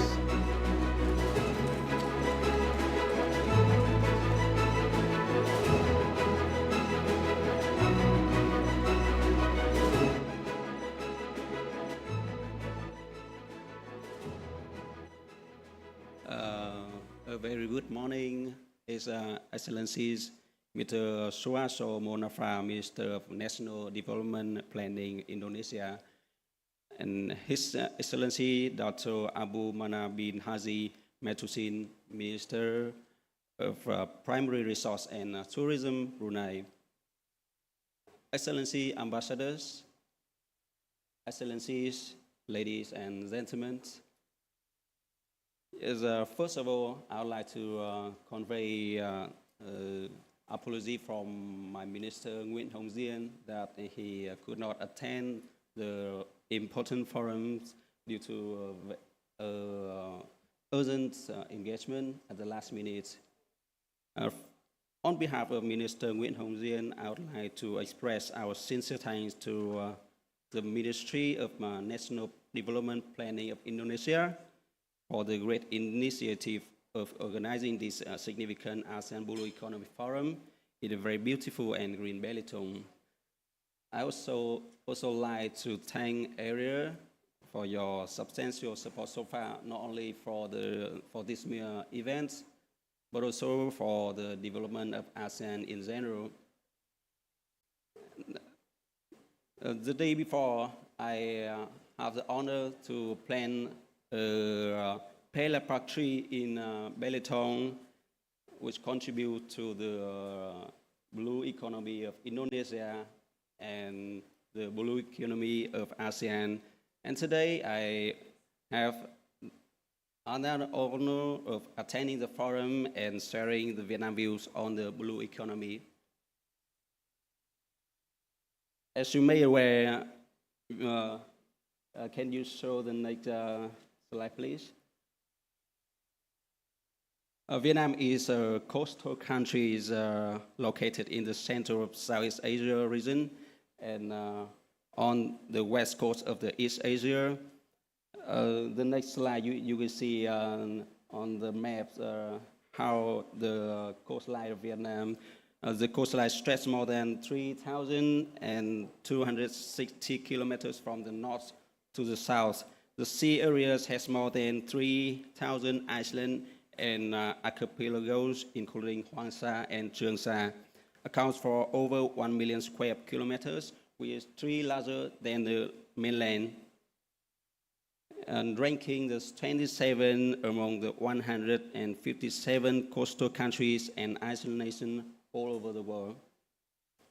Vietnam has the advantage of sea traffic with 114 estuaries, 52 deep water bays along the central coast, more than 100 locations that can be built seaports. It is close to international and regional maritime routes. It is favorable condition to develop the coastal economic zones, maritime industry, shipbuilding industry, and logistics. The sea areas of Vietnam has about 35 types of minerals, for example, metal, construction materials, gemstone, fuels, and other liquid minerals. There are a number of sand mines of construction materials under the sea in Quang Ninh and Hai Phong with reserve of over 1 billion tons. Besides, the potential of the sea resource is also very large in the form of marine energy such as natural hydrate, tidal energy, wave energy, etc.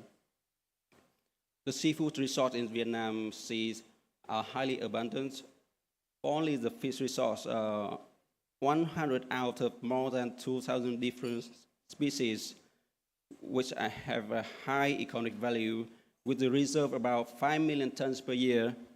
In addition to fish as the main source of income, there are many other species of economic value, such as shrimp, crab, squid, sea cucumber, seaweed, etc. In terms of tourism, There are about 125 beautiful beaches and bays, some of which are rated as the world's top beautiful sunsets along by that you have seen on the screen. Vietnam seas are located in the tropical monsoon climates. Many areas are warm all over the year, attracting tourists from many countries, especially those with the cold weather. Besides the nature potential, Vietnam also step by step create our own favorable conditions to develop the blue economy. We promulgated many strategies and policies to shift the economy from brown to green, such as a national strategy on green growth to 2020, strategy for sustainable exploitation and usage of natural resources, and for protection of marine environment to 2020, vision to 2013, as well as many other international commitments on environment and sustainable development. Vietnam has approved a number of laws to implement green growth-related tasks, such as the Vietnam Law on the Sea 2012, the Law on Natural Resource and Environment of the Sea and Iceland in 2015. Vietnam also determined to reform and restructure the economy, in which blue economy continues to be highlighted. At the next part, I will introduce about the status of developing blue economy of Vietnam recently. You know, with the, I just mentioned conditions, the economic scale of the sea and coastal area of Vietnam average about 48% of the country's GDP. However, the economic sectors related to maritime exploitation, such as manufacturing and repairing of ships, oil and gas processing, seafood processing, etc., are still very more in scale, accounting for only about 2% of the marine economy and 0.4% of the country's total GDP. The marine economic development is still beyond resource exploitation. Despite of a stronger investment in infrastructure on the island recently, including transportation, electricity supply, freshwater supply, school, hospitals, the development of the blue economy has many weaknesses. In addition to the economic development, we are facing many environmental problems that need to be seriously considered. Sea resource and environment are facing degradation, depletion, pollution, ecological imbalance, and decrease in biological productivity. Mining and metallurgical industry, coastal residential activities generate many types of waste into the sea and into the environment and discharge directly or through estuary and canals.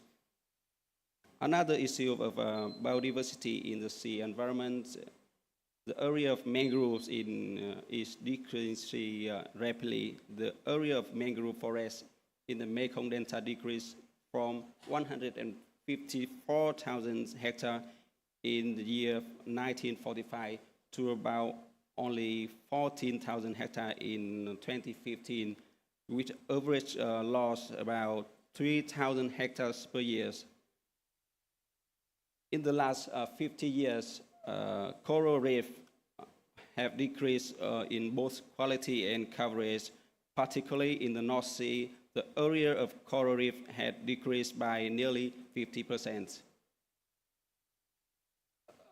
Transboundary environmental pollution, climate change, and sea level rising have become urgent global issues.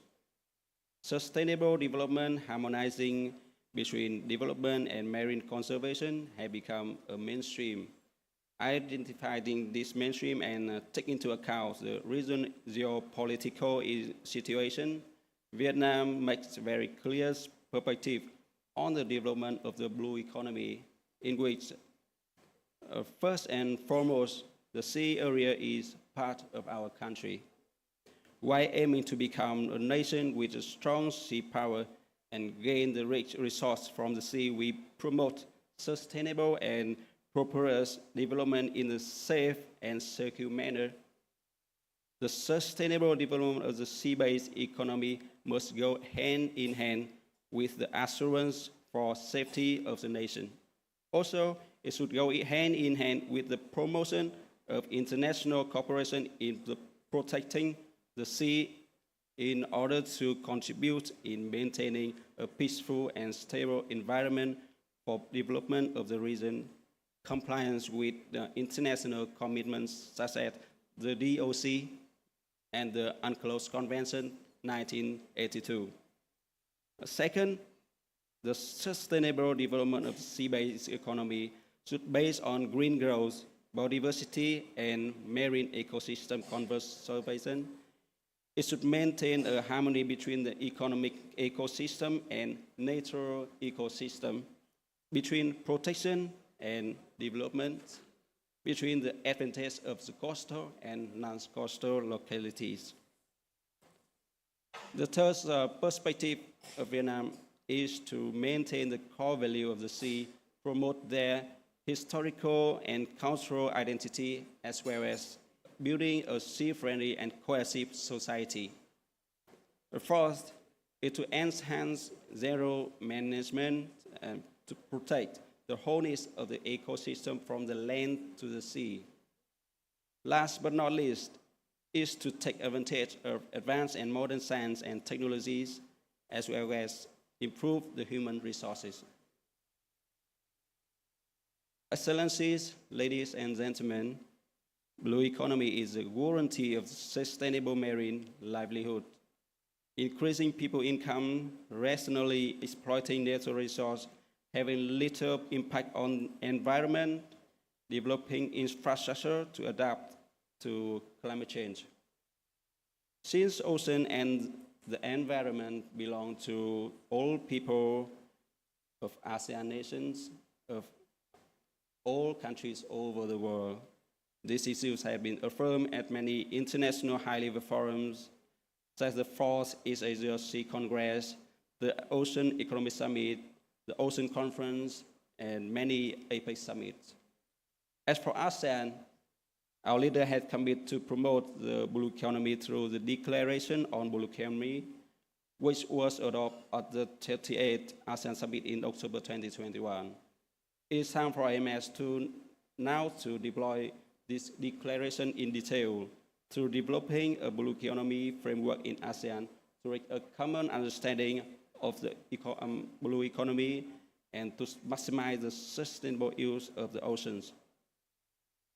This is the end of my presentation. Excellencies, ladies and gentlemen, this event is an important milestone in developing the ASEAN Blue Economy Framework, which is one of Indonesia's priority deliverables this year. Taking this opportunity, I'd like to wish the forum to success and fruit outcome, leading to a strong ASEAN Blue Economy. I would like to wish Excellencies, ladies and gentlemen, good health and happiness. Thank you for your listening.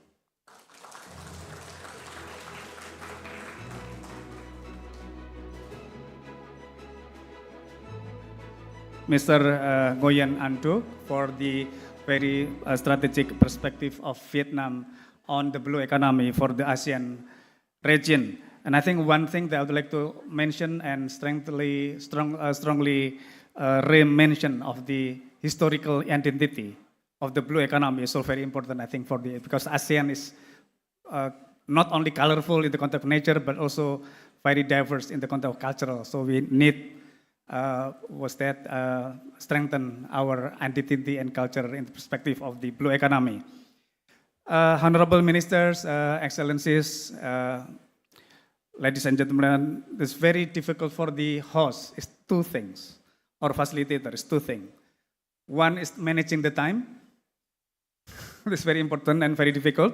But I think this is because the first ASEAN Blue Economy Forum, we should clearly and clean listen to the context of the views of all of the IMS. So I think I am very apology for not being able to manage the time, but I think we should understand the view of each ASEAN member states.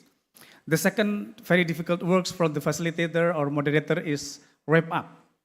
how to wrap up from the Brunei minister's talks to the Vietnam's perspective or views on the blue economy in ASEAN. But I will do my best to end this ASEAN ministerial panel on ASEAN's views on blue economy with the only 3 key strategic points for the wrap up. The first is that the ASEAN member states, or IMS, sees that the blue economy is an important emerging economy drivers, which can be the new vehicle for the inclusive collaboration among ASEAN member states. This is the first point that I would like to deliver to this wrap up in this panel. The second one, blue economy in ASEAN context is intended to be an inclusive aquatic ecosystem-based economy from the inland to the ocean, from the rivers to the ocean, and applying the sustainability principle, including the green economy principle, including BCG principle, for example, to ensuring the regional peace and prosperity. This inclusive approach of blue economy also includes all of the existing as well as emerging blue economic sectors, informing mutual economic cooperation among the ASEAN member states. The third points of the ministerial panel of ASEAN views of blue economy is that it is pretty exciting to observe that ASEAN member states agree to seek the largest opportunities for collaboration in implementation of sustainable and inclusive blue economy. With the ASEAN Blue Economy Framework, we in ASEAN will have a main reference document to ensure successful and effective implementation from regional, national, as well as local level for all of the stakeholders. There will be no one left behind in the ASEAN Blue Economy. I think those are all of the 3 pointers in this panel discussion. I would like to express again grateful thanks to all of the speakers and organizers, especially the Bapenas, to give me the very strategic opportunity as the host, as facilitators on behalf of the IB University, and I'm very thank you to all of the honorable participants. Thank you very much. Assalamualaikum warahmatullahi wabarakatuh. Yes, is it still time for discussion? Okay, please, yeah.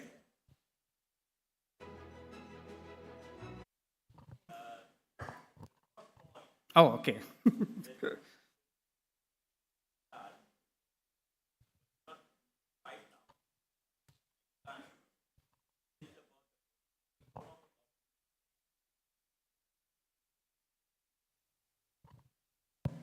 Yeah, maybe that's better. Can you hear me? Yes, sir. Okay. The fourth point is the political economy of the blue ocean. This is very important because if we compare between ocean and land, Lands, yes. we'll see in the next decade or next 50 years, the recurrent problem with the land.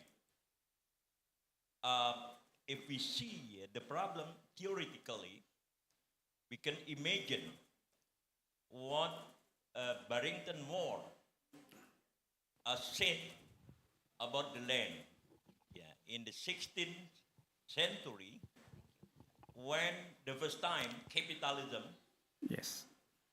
emerged in the countryside of England.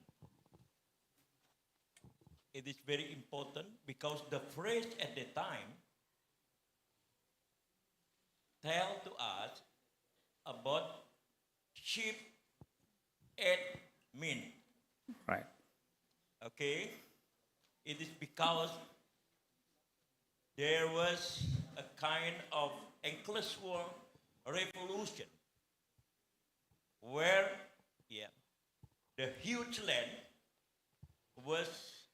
were enclosed, and then the peasant replaced from that time. Yeah, thank you. And that will be happen in the ocean. Thank you very much for the Okay. addition. Would you like to introduce, because maybe the other non-Indonesian country doesn't know you, Pak? Yeah, thank you very much. Please introduce just on your name and Oh, my institution. name? Yes, for the others, not Indonesian, because I know all of the Indonesian knows I you. forget my name. My name is Fakhri Ali, and I'm invited here as the advisor of Minister of what? Suharto Manu Arfa. Okay, thank you, Pak Fahri Ali. I think all of the young generation should know Pak Fahri Ali. Now he's appear very lot in the TikTok. Thank you very much for Pak Fahri Ali. Thank you very much. Assalamualaikum warahmatullahi wabarakatuh. Thank you very much, Professor Luki, for leading this session and providing a fruitful panel discussion. Now, it's time for us to extend our great appreciation to our Honorable Ministerial and ASEAN representative. To present our appreciation, we would like to invite Bapak Taufik Hanafi, the Secretary to the Ministry of National Development Planning of the Republic of Indonesia. Please kindly come up to the stage, sir. We would like to kindly request to the ASEAN member states and moderator, please kindly come up to the stage. His Excellency Ambassador Bofonetat Dovancak, His Excellency Dato Seri Setia Dr. Haji Abdul Mataf, please come up to the stage, sir. His Excellency Ambassador Heng Sarit, Mr. Lukman bin Ahmad, His Excellency Mr. Satvinder Singh, His Excellency Mr. Tetsuya Watanabe, Her Excellency Ambassador Ya Celine M. Quintana, Mr. Eka Chat Setaforarat, and Mr. Win Andu.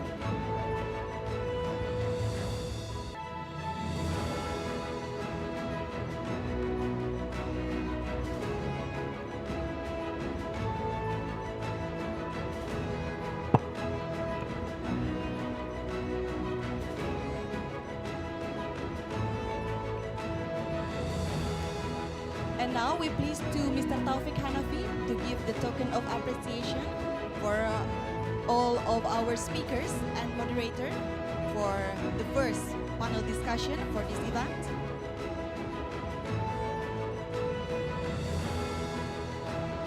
Let us give a big round of applause, ladies and gentlemen. And next.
would like to kindly request to all the ASEAN member states, moderator and Bapak Taufik Hanafi, to take a photo together on the stage. Please assist to the main agenda.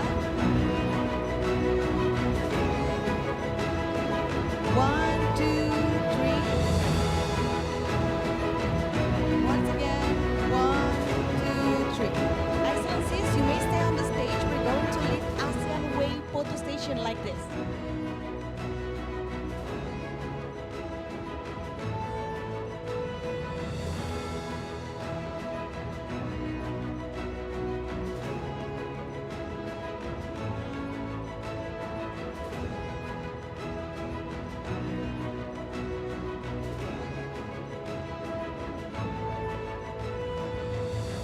And now, ASEAN Way photo station. All right. One, two, three. Once again, one, two, three. Thank you so much, ladies and gentlemen. Once again, let us give a big round of applause for our speakers and moderator, dan Bapak Taufik Hanafi.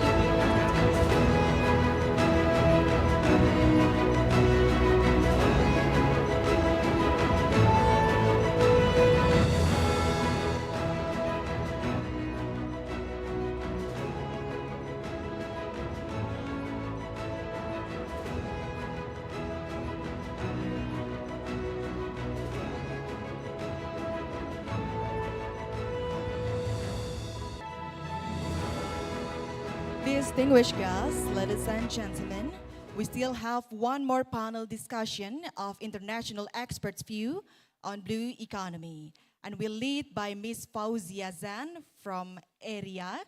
The panel's participants will listen to 4 different perspectives from international experts discussing various blue economy related topics, such as the importance of blue economy for sustainable development, globalization, population, and blue economy, global trend on blue economy, and blue food for socio-economy and environmental well-being.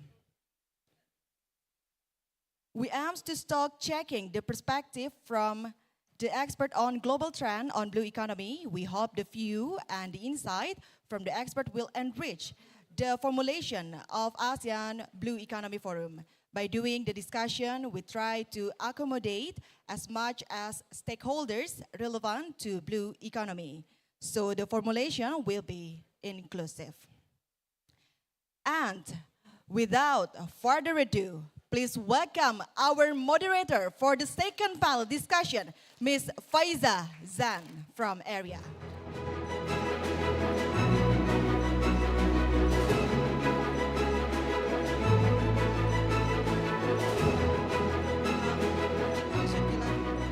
Excellencies, distinguished speakers, ladies and gentlemen, good morning.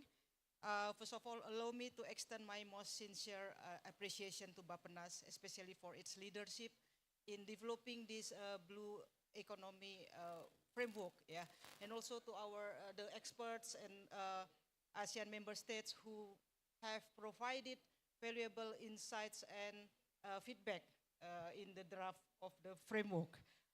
The framework emphasizes on the value creation, inclusivity, and also sustainability, which we will be heard from our panel experts today.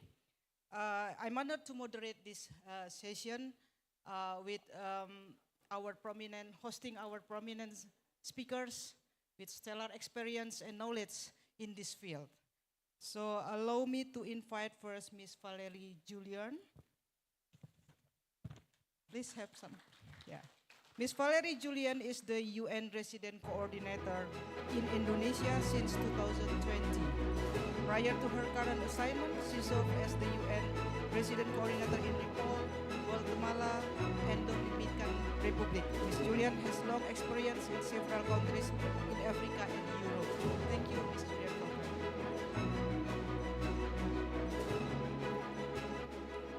Next, I will try to invite Dr. Piera Tortora, the head of the OECD Sustainable Ocean for All initiatives, which she co-founded in 2019. She has been working at the OECD since 2011. Prior to that, she worked at FAO and UNEC.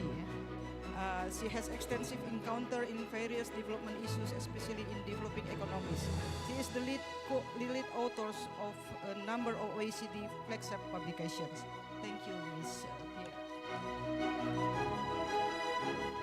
Our third speaker is Ms. Marlene Nielsen from UNEP, Regional Office for Asia and the Pacific in April 2023, Deputy Regional Director.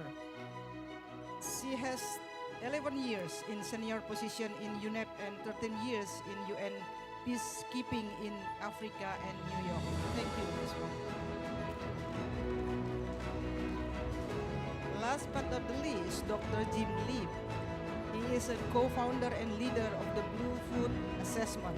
He is the William and Eva Price Senior Fellow and co-director of the Center for Ocean Solutions in the Stanford Woods Institute for the Environment and the Stanford Lawyer School of Sustainability. Jim previously was Director General of WWF International and leader of the global WWF network. He has extensive experience and involvement in conservation field, over several countries including Kenya, China. Thank you. Without further ado, we will have the first presentation from Valerie, which will share her views on this blue economy. Please, Valerie, 10 minutes.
the ocean.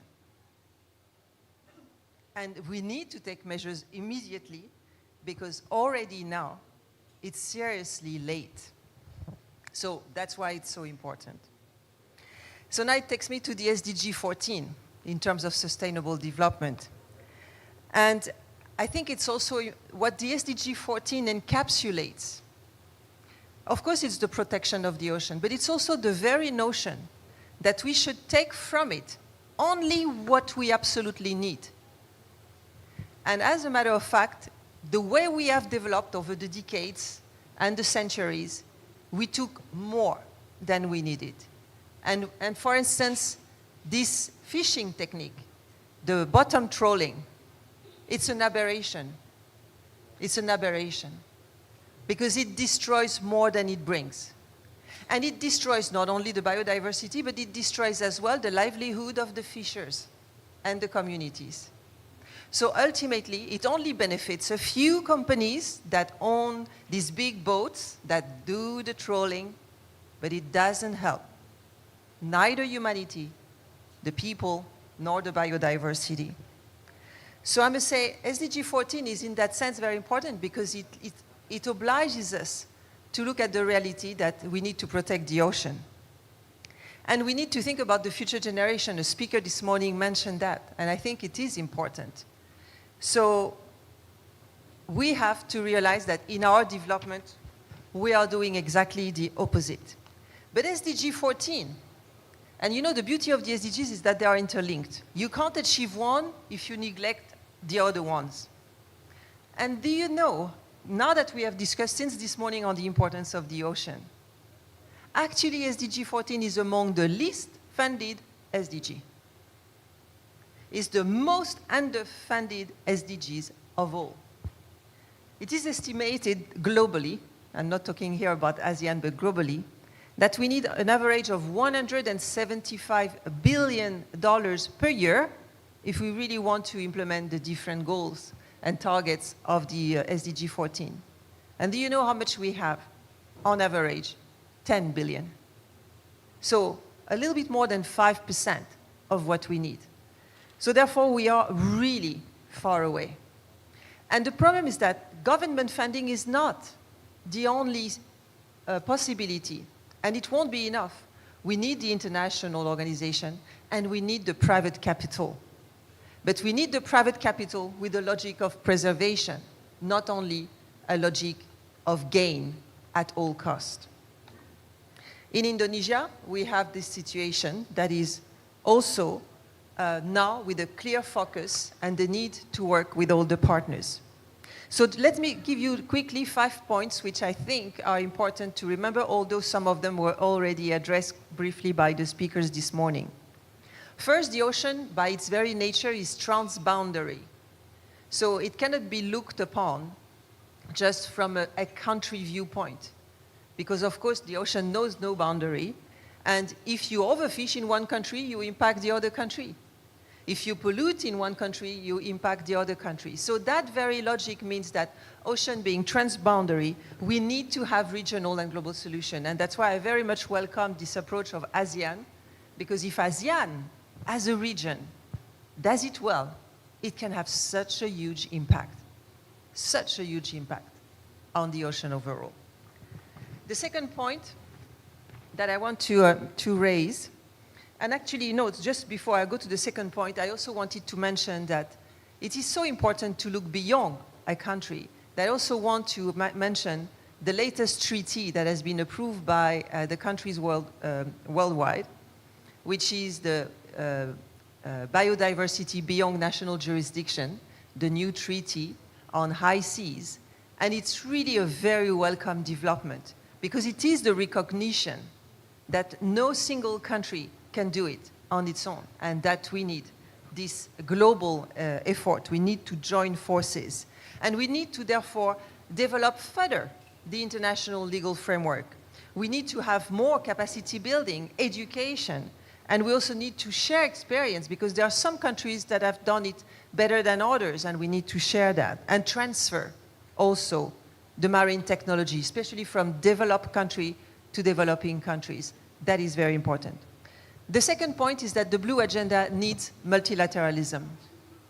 Not only the Blue Agenda, I would say, as representative of the UN, but definitely for the very reason that we have mentioned, that not one single country, and that multilateralism, it's really, I would say, looking at the planet as a common good, approaching all those issues as a common good, and therefore joining forces. And also multilateralism, it means as well monitoring the implementation of the different treaties that you all know. I'm not going to repeat them since I only have 2 minutes left. The third point is that there is a strong linkage between land and sea. And I think the speakers before me today have mentioned that, but that's very important as well.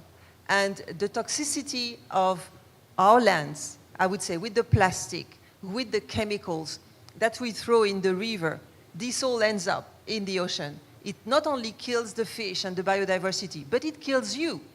I say you because I don't eat fish, I'm vegan. So, but it kills you because it kills your children. The fish you eat today is full of plastic and chemicals. And that's the reality, I'm not exaggerating. You can ask the specialist about this. So the fourth point, and I just have fourth and fifth, and I will be finished. The fourth point is that the Blue Agenda to work needs all the stakeholders. So we have discussed about government, we have discussed about international organizations, but we also need the CSOs, the civil society organizations. We need the communities. We need the youth organization, because the youth, they will have to live with the consequences of the bad development of their elders. And we need everybody. So inclusion is at the heart, really, of the development.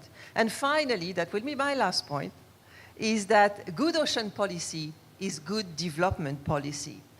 And if I take the case of Indonesia quickly, 70% of Indonesians live in coastal areas. And tens of millions of them actually rely on the ocean for income and livelihood. So what it means is that we have to make sure that those people enjoy development. And as a matter of fact, coastal communities are among the most left behind when we look at the Human Development Index. So if we work on the ocean, we also lift out of poverty and we bring back those people who are seriously left behind. So that's for all these reasons that ocean is so important. Thank you very much. Thank you, Valerie, also for very well time management. We saved 2 minutes. Then I would like to invite Dr. Vieira to share her thoughts, please. Thank you so much. Assalamualaikum, selamat pagi, salam sejahtera, Om Swastiastu, Nama Budaya. And thank you, Dida, for teaching me this. So, good morning, everyone. I'm absolutely delighted to be with you today, and I would like to thank Indonesia for this invitation to participate to this forum. And let me congratulate Indonesia and ASEAN for placing the blue economy, or as we call it, the sustainable ocean economy at the OECD, high on the agenda of ASEAN. The OECD also commends Indonesia for having placed high on the agenda of the G20 last year, the blue economy, and we were delighted to support Indonesia in that framework. And we really look forward also to further the support in the ASEAN context. Let me also congratulate Indonesia for launching today the Indonesia Blue Economy Roadmap. We were delighted at the OECD to contribute to that through the country diagnostics that we conducted on the sustainable ocean economy of Indonesia that formed the basis for the framework and then the roadmap. At the OECD, we believe that a sustainable ocean economy can be central to a new economic paradigm, able to achieve greater socioeconomic value, but also environmental value. And we see Indonesian chairmanship of ASEAN and this ASEAN Blue Economy Forum as a critical opportunity to propel more effective and coordinated actions for a truly sustainable ocean economy in the region and beyond. So this is why I'm really delighted to be here with you and to tell you a little bit more about the trends that we see in the ocean economy, the opportunities that we see for the region and beyond, and also to highlight some concrete opportunities for collaboration on this topic. So in recent years, there has been a rapid acceleration of economic activity taking place in the ocean, bless you, or using ocean resources, with fast expansion, especially taking place in offshore wind and port activities, marine aquaculture, as well as tourism and cruise shipping. And prior to the COVID-19 crisis, as you can see in the slides on the left-hand panel, the OECD estimated that the ocean economy could double in size between 2010 and 2030, outpacing the growth rate of the rest of the economy. Now, while the COVID crisis has severely affected ocean economy sectors, and in most cases we're not yet back to pre-COVID levels, we expect that the expansion in the ocean economy will reprise and continue. This is why it's so important that we really focus on a sustainable development of these activities. Now, looking across countries and at ASEAN, as you can see from the right-hand panel on this slide, most of the value added from the ocean economy industries is concentrated in OECD countries.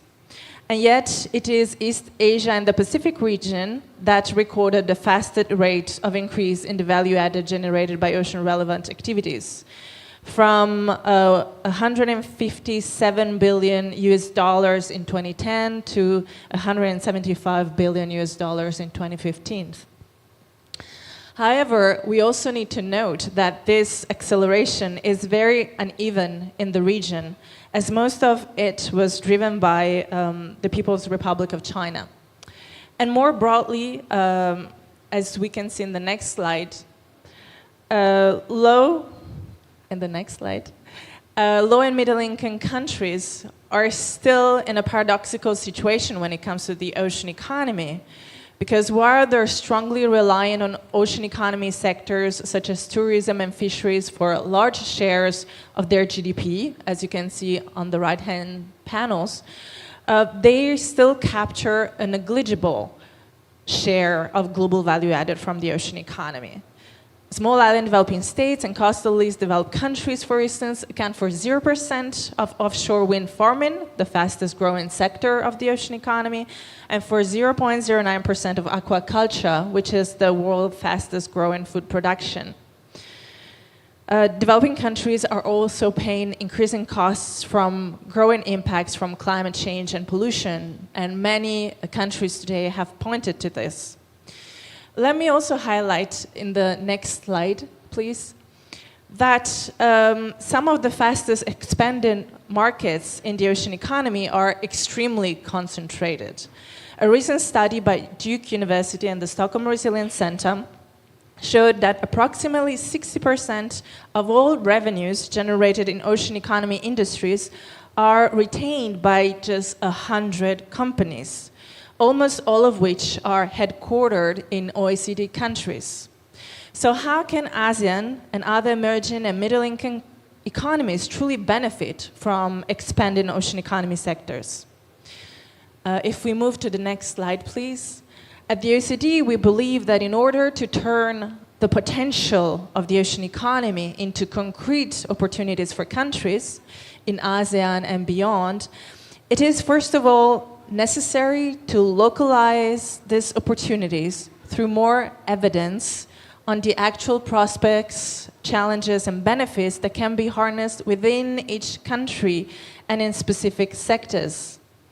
This is why at the OECD we're collaborating with countries across the world to deliver what we call the Sustainable Ocean Economy Country Diagnostics, which are cross-sectoral studies that look at the ocean economy holistically to identify policy and financial tools to grow existing and emerging ocean economy sectors sustainably.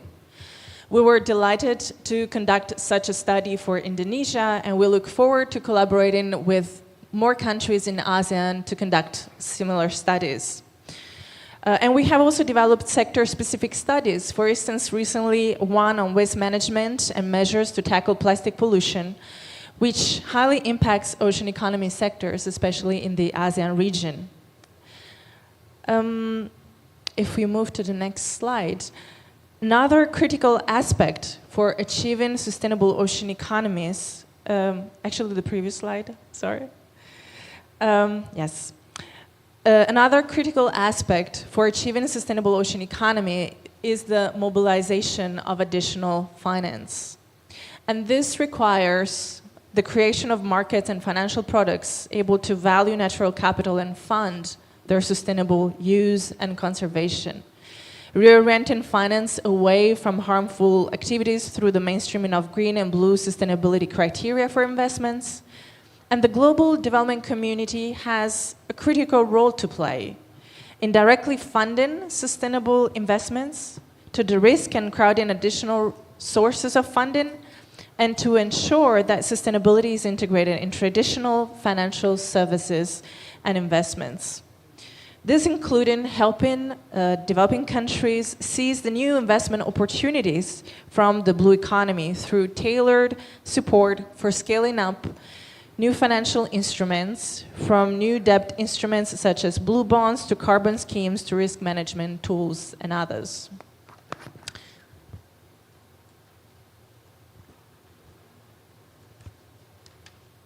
Unfortunately, however, the latest figures we published on World Ocean Day on 8th of June this year show that official development assistance to promote a sustainable ocean economy fell by 27% in 2021 to $2.57 billion US. And that it still represents less than 1% of ODA. So these trends need to be reversed. And I'm delighted I will be telling you more about these figures in the Blue Finance side event this afternoon. To conclude, to help tackle these challenges, the OECD has established the Sustainable Ocean for All initiative that I had. We focus on a number of areas that you can see there. We support countries have tailored, dedicated evidence and policy assistance on the ocean economy through the country diagnostics and the Blue Recovery Hubs. We conduct studies to unpack global evidence and thematic analysis on the ocean economy. We track development finance, and we are developing guidance on how to support countries implement and develop the sustainable ocean economy. And we conduct work on sustainable private finance. And I'll be delighted to tell you more about this in the following interactions. So to conclude, at the OECD, we stand ready to put our Sustainable Ocean for All work and expertise at the service of ASEAN to contribute to deliver a more sustainable, equitable, and resilient ocean economy for all. And I look forward to working with all of you on this direction. Thank you so much. Thank you. Thank you, Dr. Piera, just in time. Now we move to Marlene to share her thoughts on this. Hello, can you hear me? Okay, great. Excellencies, distinguished guests, ladies and gentlemen, good morning, salam alaikum. It is such an honor to be here, and I'm a bit humbled as well to speak after such excellent panelists. And I would like to thank the Indonesian government for inviting me here to participate and speak at this important event. And as the previous speakers, I'd also like to congratulate Indonesia and ASEAN for placing sustainable blue economy so high on its agenda. So we'll jump straight into slide 3 because I would also like to keep to time. The concept of blue economy has been around for a while, but it's not until recently that it has gained much interest and momentum. In many countries, the ocean and the prospect of blue economy is regarded as a new frontier and source for development. And here again, I'd like to stress, it needs to be sustainable. The goods, services, and economic activities we derive from oceans are estimated to be equivalent to the world's 7th largest economy if measured in GDP terms. Now, we can discuss if GDP is a good measuring stick, but I think that's for a different panel and discussion. Some estimates that the annual value of ocean assets at 2.5 trillion US dollars. Next slide. This slide shows how nature and ecosystem services support and drive blue economies locally and globally.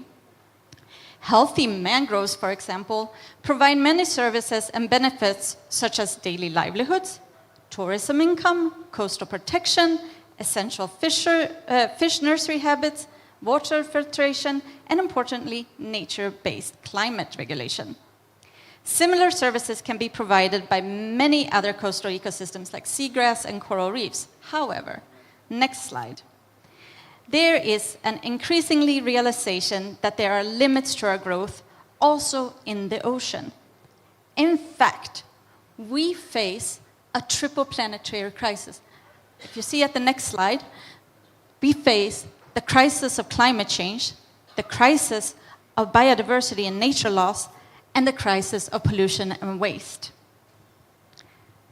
The combined and cumulative impacts of human activities, coastal development, and resource extractions are exceeding the ecological limits. Therefore, there is an increasing need to focus on securing long-term sustainable ocean economies, and some countries are taking actions accordingly. As you'll see in this slide, in recent years, more and more countries have embarked on developing and implementing blue economy policies. This graphic shows a global snapshot of blue economy development based on analysis of policy formulation and implementation. About 10% of countries have a high-level blue economy development and implementation. This equates to about 20 countries, all of which are coastal states. Most countries in this category are developed countries. However, some developing countries actively promote blue economy development, such as the Seychelles, Palau, and Bahamas. 20% can be categorized as medium development, which means they have made some effort to develop their blue economy and operationalized it, both through policy and action. Most of the states were categorized as having low progress on blue economy policy.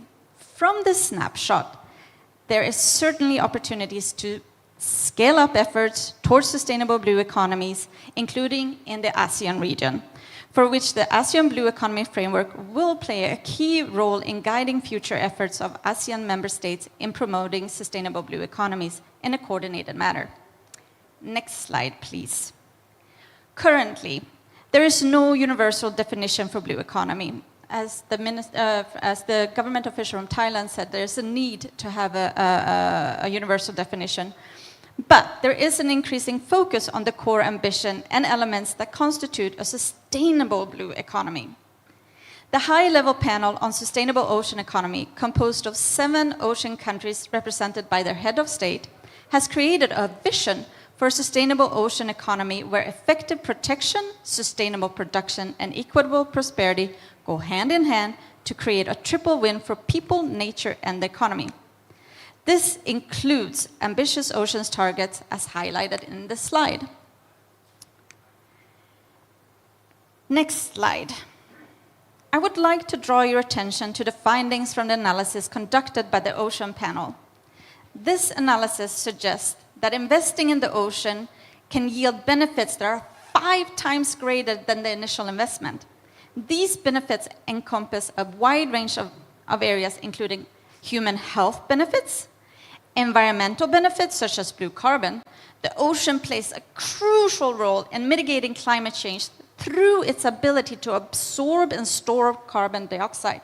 By safeguarding and restoring marine ecosystems, we can harness the potential of blue carbon to address the climate crisis.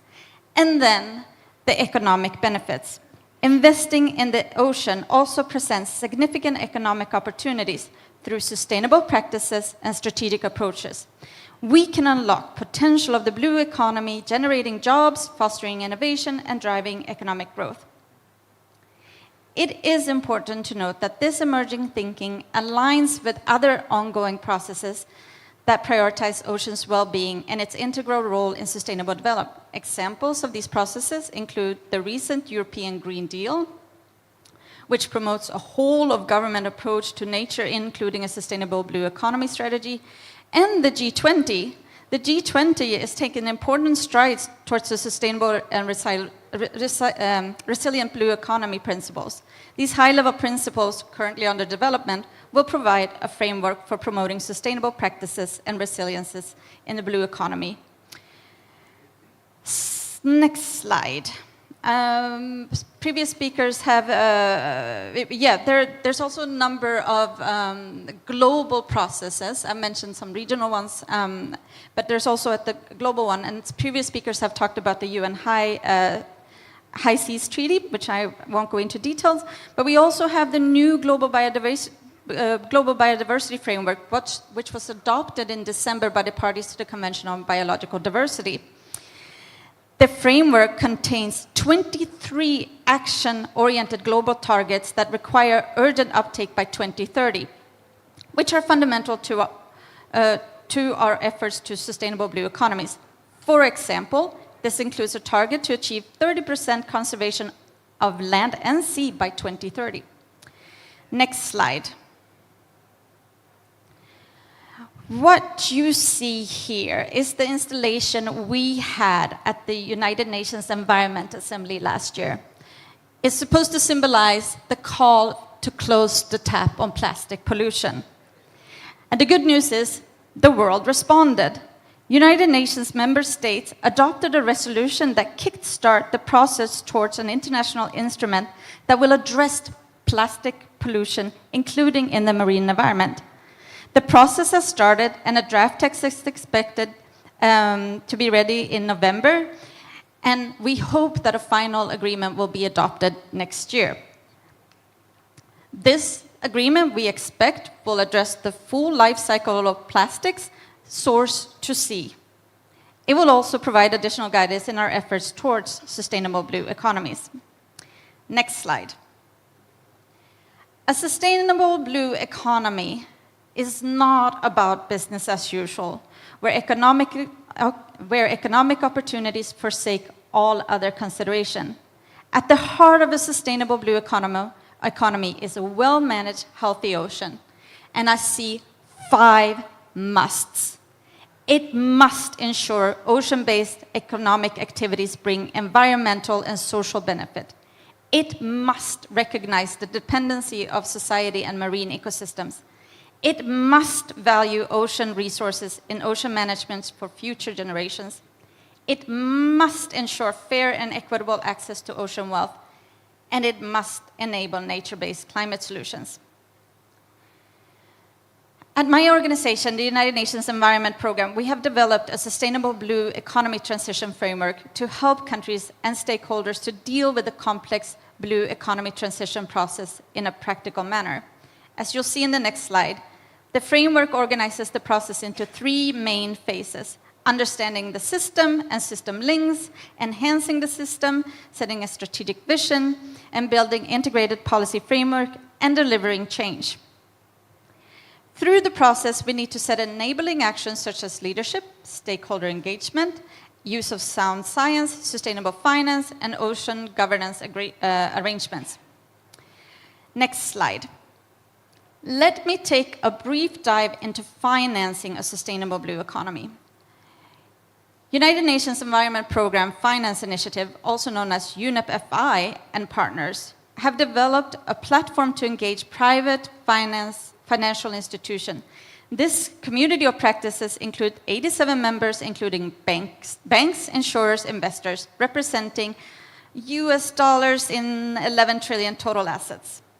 One of the key features of this initiative is support to the implementation of sustainable blue economy finance principles, which are the world's first global guiding frameworks to finance a sustainable blue economy. Next slide. As you'll see here, there are guidance materials that are available. Feel free to use the QR code and to download them. They include deep sea mining, dredging, offshore oil and gas. Finally, I have 6 takeaway messages. 1, healthy and well-functioning oceans and coastal ecosystems are prerequisites for a sustainable blue economy. 2, investing in healthy oceans and biodiversity generates large benefits for people and society, including climate solutions. 3, joined-up policy and enabling actions are needed to develop a valuable and equitable blue economy, including integrated policy and integrated institutions. 4, public-private partnerships and finance essential to build up project pipeline, including nature-based solutions. 5, investments in economic circularity is key to reduce blue resources use and halt environmental drivers. And 6, and my final takeaway, ASEAN Blue Economy Framework should be designed to promote coherent approach among ASEAN member states on the above listed elements with a common vision and agreed principles: sustainability, resilience, and equity, and a clear regional investment strategy and options for attracting investment to support blue economy in the ASEAN. And with that, I would like to thank you very much again for taking the time to listen to me, and we look forward to our continued collaboration with the government of ASEAN and other government of Indonesia and other ASEAN member states in furthering advancing the efforts towards transitioning to a sustainable blue economy. Thank you. Thank you, Marlene. Thank you. And now we will hear Dr. Jim to share your views. Okay, thank you very much. I'm going to set my timer. So I have slides. Yeah, great. Next slide. So what I want to talk to you here about today is blue food.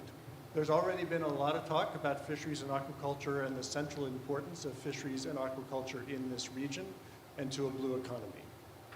The framing of blue food prompts us to take a half step back from the way we've been thinking about those resources and look more deeply at the roles they can play in building the food systems and economies we need for the future. Next slide.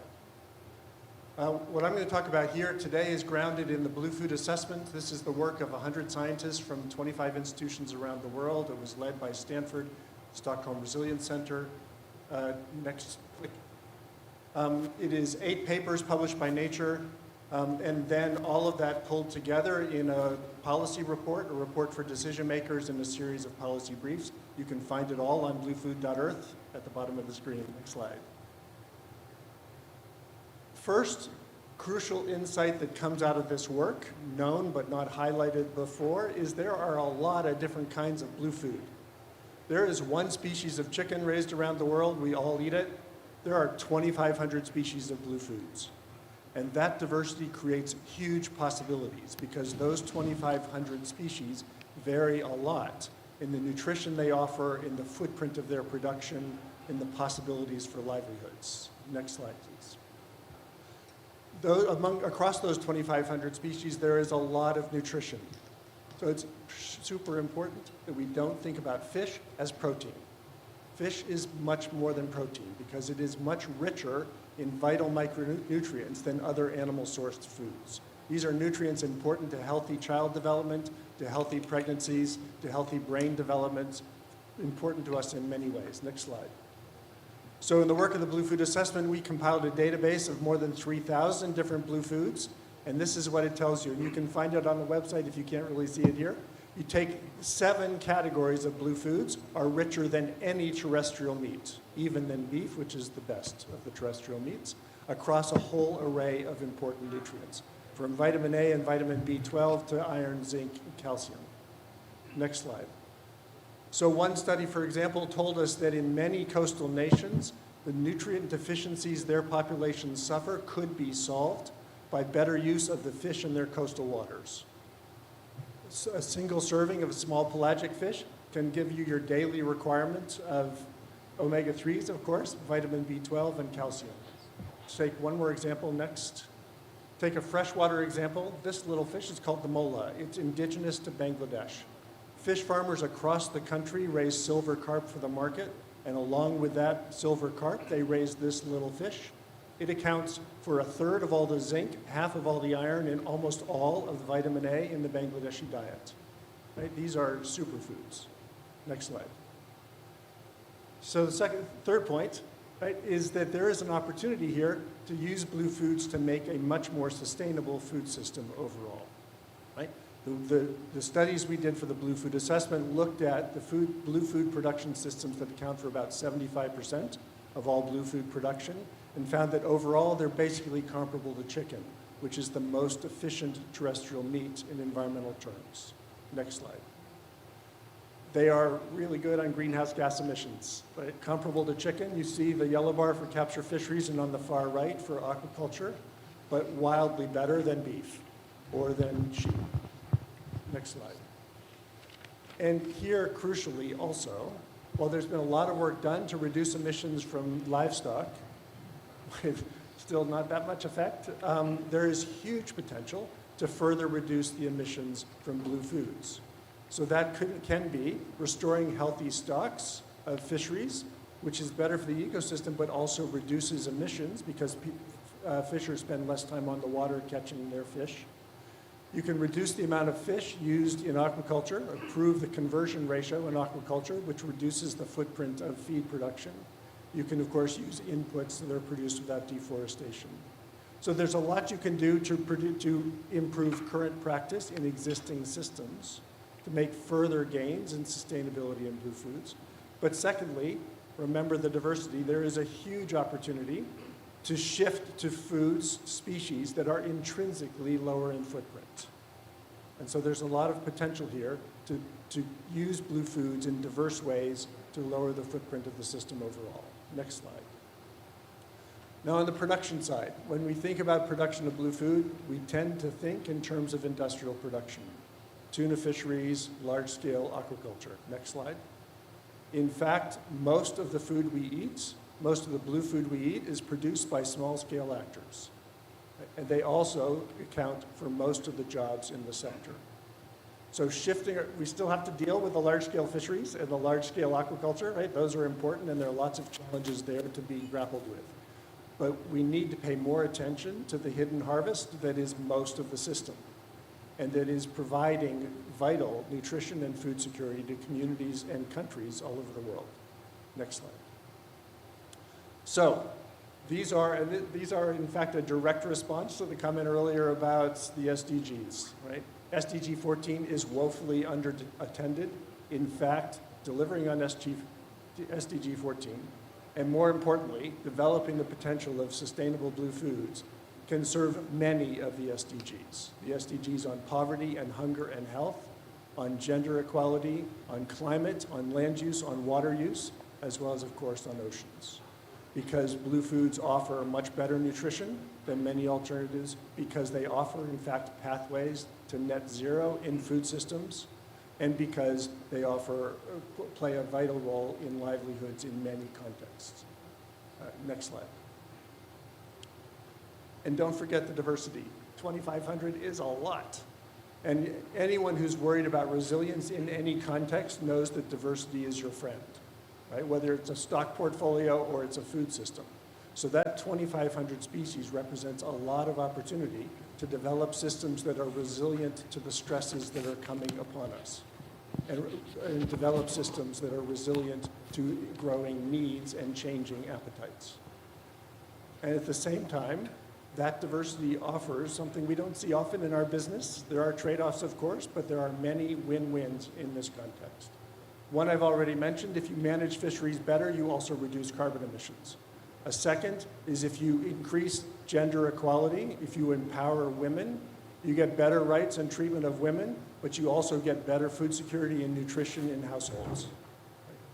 So there are many possibilities here for tapping into that diversity to actually improve the system overall.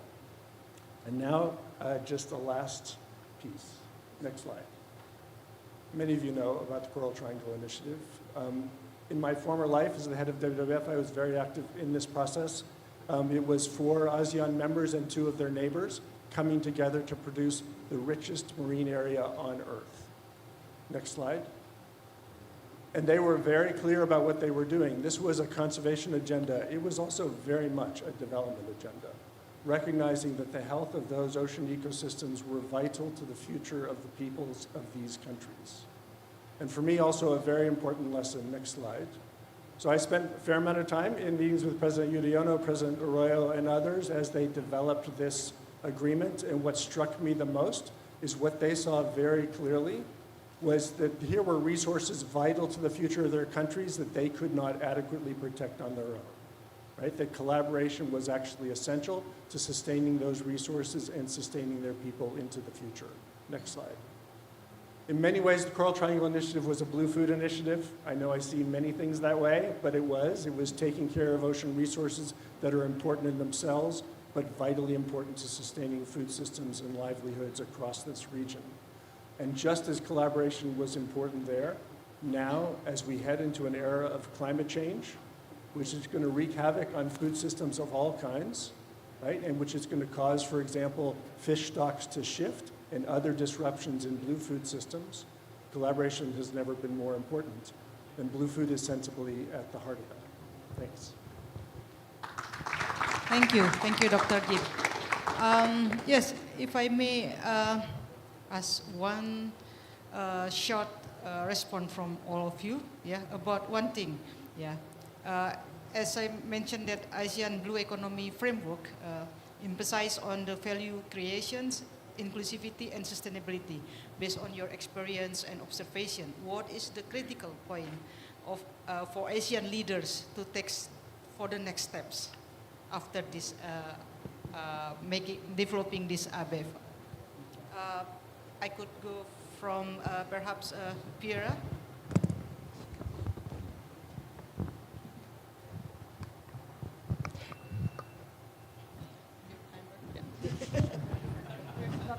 Gigantic ant, which is eating me. I think, well, first of all, setting this vision and the policy framework will be really critical. I think one element that probably we haven't mentioned enough today is that we want to grow our ocean economy sustainably, but we need to remember that we are in a situation of a climate and environmental crisis. And so we cannot really rely on marginal changes. We cannot rely on price signals. We really need to focus on what are the regulations and the policies that we need to make a transformational change. So this is why setting up a vision as you're doing, setting up the right policies and the right regulations will really be critical. And you will have some important choices to make. There will be some trade-offs between the exploitation of resources that could lead to high revenues in the short term and actually ensuring more long-term sustained revenues in the longer term through other ways of using ocean resources. So I think, setting the vision, the right policies and regulations is essential. And the second point I would like to make is basing this on evidence. So really generating the evidence base for informing the policy changes that you will need. Thank you. Thank you. Dr. Jim, would you like to respond? Okay. So I'm going to say 3 things. So first is bring blue foods into your NDCs. Right? Blue foods have a huge opportunity to help reduce the carbon impact of food systems, and we ought to capitalize on that. So bring them into climate policy. That's the first. Second, let's bring nutrition into the way we manage our fisheries and the way we trade them, the way we trade fish. Right? Because looking at nutrition will just change the trade-offs you make. It won't mean that you no longer export fish. It will not mean that you no longer produce shrimp. It will mean you think differently about each of those choices and are in a position to make different judgments. And the third thing, I'm an academic, so we need better data. We collect data on fish. That doesn't cut it. You have to have a more granular understanding of what you have to work with to be able to take better advantage of its possibilities. Indonesia is starting a blue food assessment to do that in its own country. We need the same kind of thing across this region. Interesting. Thank you, Jim. And Marlene?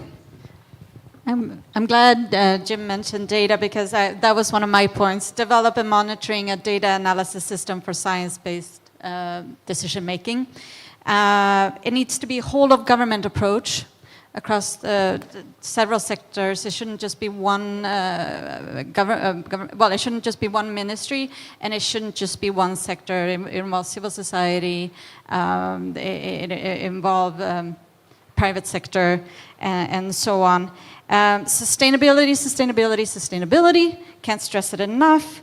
And then an integrated social equity part needs to be part of the ASEAN Blue Economy. It's a key to the success for its implementation. And in practice, this means achieving fairness, preventing harm, respecting rights, and then ensuring that stakeholders are consulted and are included in the co-benefits and so on. So, thank you, Marlene. And I sense that Valerie will have a very interesting message. Please, Valerie. Well, I would say, first of all, start with the international treaties. We have those conventions. It is important. It's the framework for the world.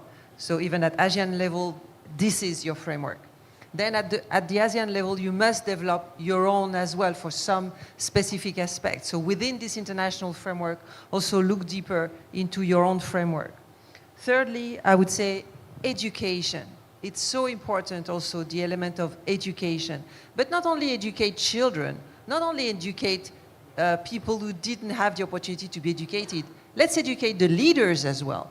Let's educate everybody, because it seems that there is really a lack of understanding of how individuals and collective actions really destroy the environment and the ocean. And finally, also involve, we have said, all of us, we have said it, involve everybody, involve the communities, involve the civil society, involve the poor people, involve the fishers, involve the coastal communities. It should not be a top-down approach. It has to be also a bottom-up approach. And finally, invest in SDG 14, because if it is the least supported SDG, then we'll go nowhere. And because we don't invest in SDG 14, we will not achieve the other SDGs that are depending on this one. Thank you. Thank you for critical message from all of you. I would like to open for first questions from the floor. And please introduce your name and institutions and to whom your question is directed. Well, thank you very much, Chairperson. Ladies and gentlemen, I'm Arunda Sakti, Professor in Marine Pollution and Bioremediation from Raja Ali Haji Maritime University, and also the President of this university. And I'm also here on behalf of our organization, which is the Indonesian Association of Oceanologists, and I'm chairman of this association. Well, first of all, I want to thank for the expert speaker that shed some light about the understanding about the blue economy and how to implement it in our region.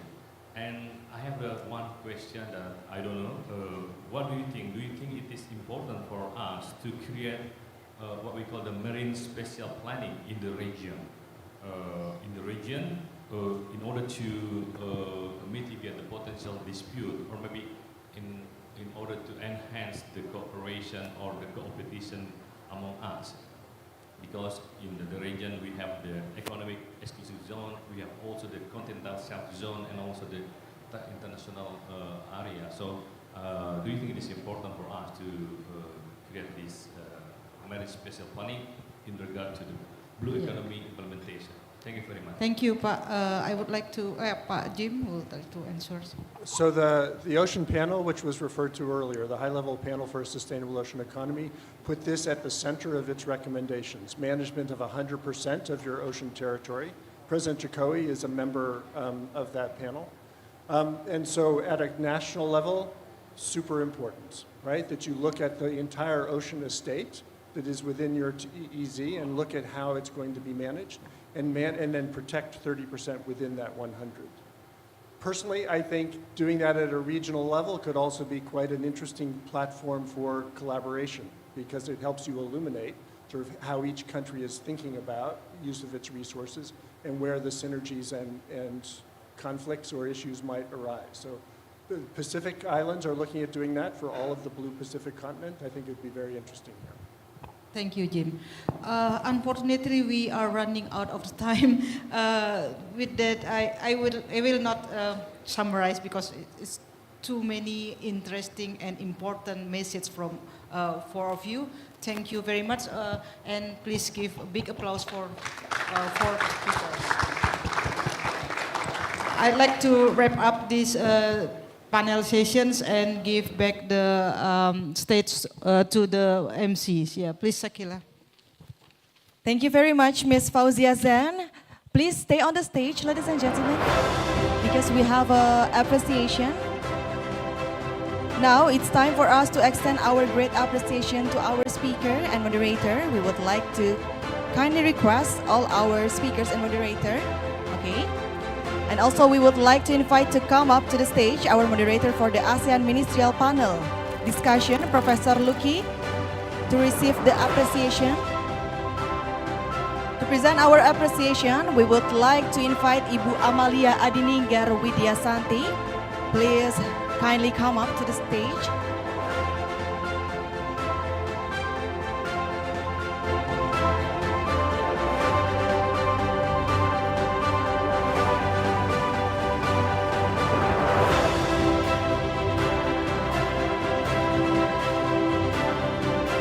Let us give a big round of applause, ladies and gentlemen.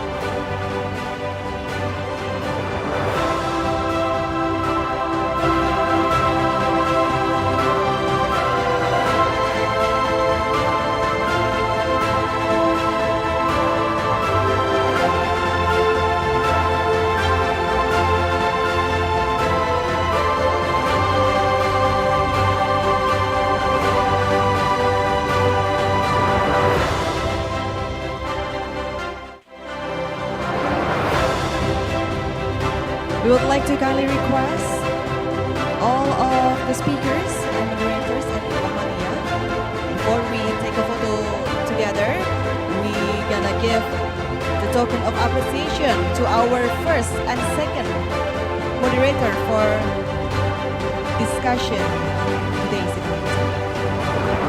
Last but not least, this is our moderators for today's event. Let us give a big round of applause.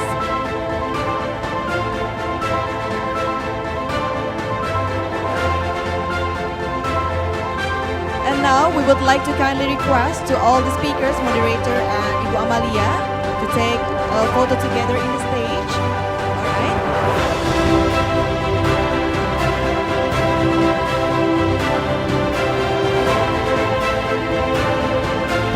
On count on 3, 1. Once again in 3, 2, 1. Thank you so much, ladies and gentlemen. You may return to your seat.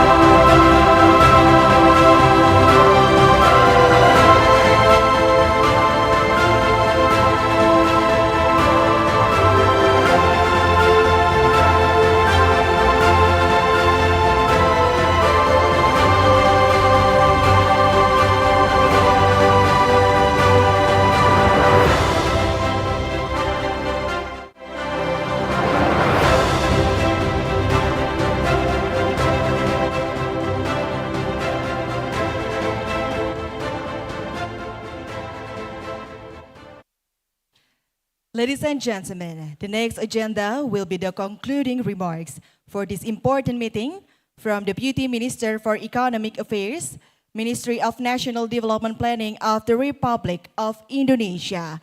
Ladies and gentlemen, please welcome Ibu Amalia Adininggar Widyasanti.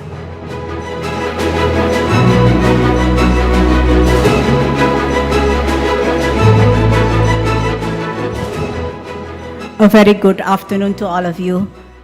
I don't want to take a lot of time to conclude this session because I know that everyone is already hungry to have your lunch. But again, as we come to the end of today's main event, I just would like to extend my deepest appreciation to all participants, speakers, and also supporters for your commitment to the blue economy in ASEAN. And may our collective efforts contribute to the sustainable and inclusive development of our ASEAN region. At this important opportunity, I would like to convey the 5 key takeaways from our morning session as follows. 1, blue economy is aquatic-based economy covering marine and freshwater economy for the shared prosperity and harmony of the region. Number 2, ASEAN has a common understanding on the importance and benefits of the blue economy for the ASEAN region because blue economy can provide interconnection from inland to oceans, such as from river to oceans, as well as connection among countries by oceans. Blue economy can be the new engine of economic growth and contribute to the 2023 theme ASEAN Matters as epicentrum of growth.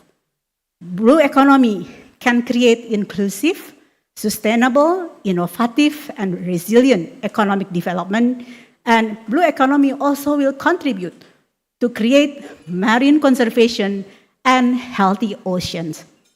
Number 3, we noted that each ASEAN member states has initiated various national efforts toward blue economy according to their national characteristics and the needs. Number 4, blue economy is not only covering the traditional sectors, such as fisheries, but also the emerging sectors, such as biotechnology, bioprospecting, ecotourism, new manufacturing industries, as well as research and innovation to improve the productivity of our region. Number 5, a transition towards blue economy needs a collaborative and concerted actions of multiple entities and multiple nations, as well as we need a massive human investment. So with that, the next step from our ASEAN Blue Economy Forum is that, number 1, ASEAN is aiming to achieve the ultimate agenda of the blue economy development in 2023 by having leaders' endorsement on ASEAN Blue Economy Framework in September 2023. Number 2, we know, everyone know here that ASEAN is now started to develop the ASEAN Vision 2045. And it is expected that blue economy will be one of the important aspects to be mainstreamed into the pathway of the ASEAN Vision 2045 to strengthen ASEAN diversity and ASEAN culture and to make the ASEAN more resilient to the future shock. So let us continue to champion the principles of the blue economy, forging partnerships and implementing sustainable practices that will shape a prosperous and environmentally conscious future. I invite each and every one of you to remain connected, to continue the dialogue, and to collaborate further in advancing the goals of the blue economy. Together, we can create a positive impact and leave a lasting legacy for our future generation. Having a great day to the rest of the day, and I would like to say again, thank you very much for everyone here. Thank you so much, Ms. Amalia Adininggar Widyasanti, for your closing remarks for this event.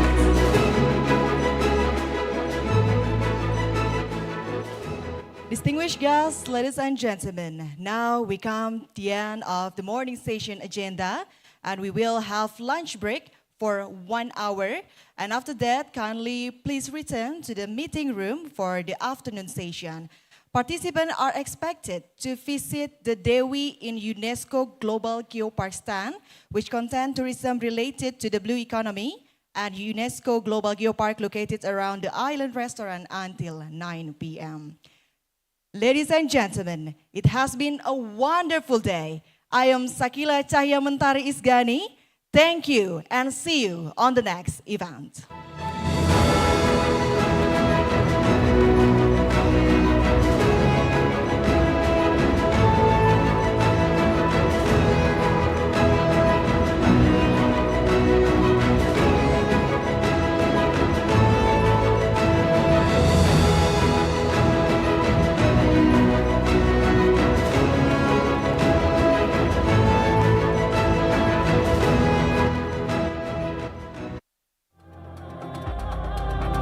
When I think of Balitung, I think of a cup of coffee. It's time to fly away and follow my heart. Feel the breeze. Feel the unique experience. Indulging taste. Feel the magic. In this island, I can express my creativity. Living a colorful life. Go beyond limit.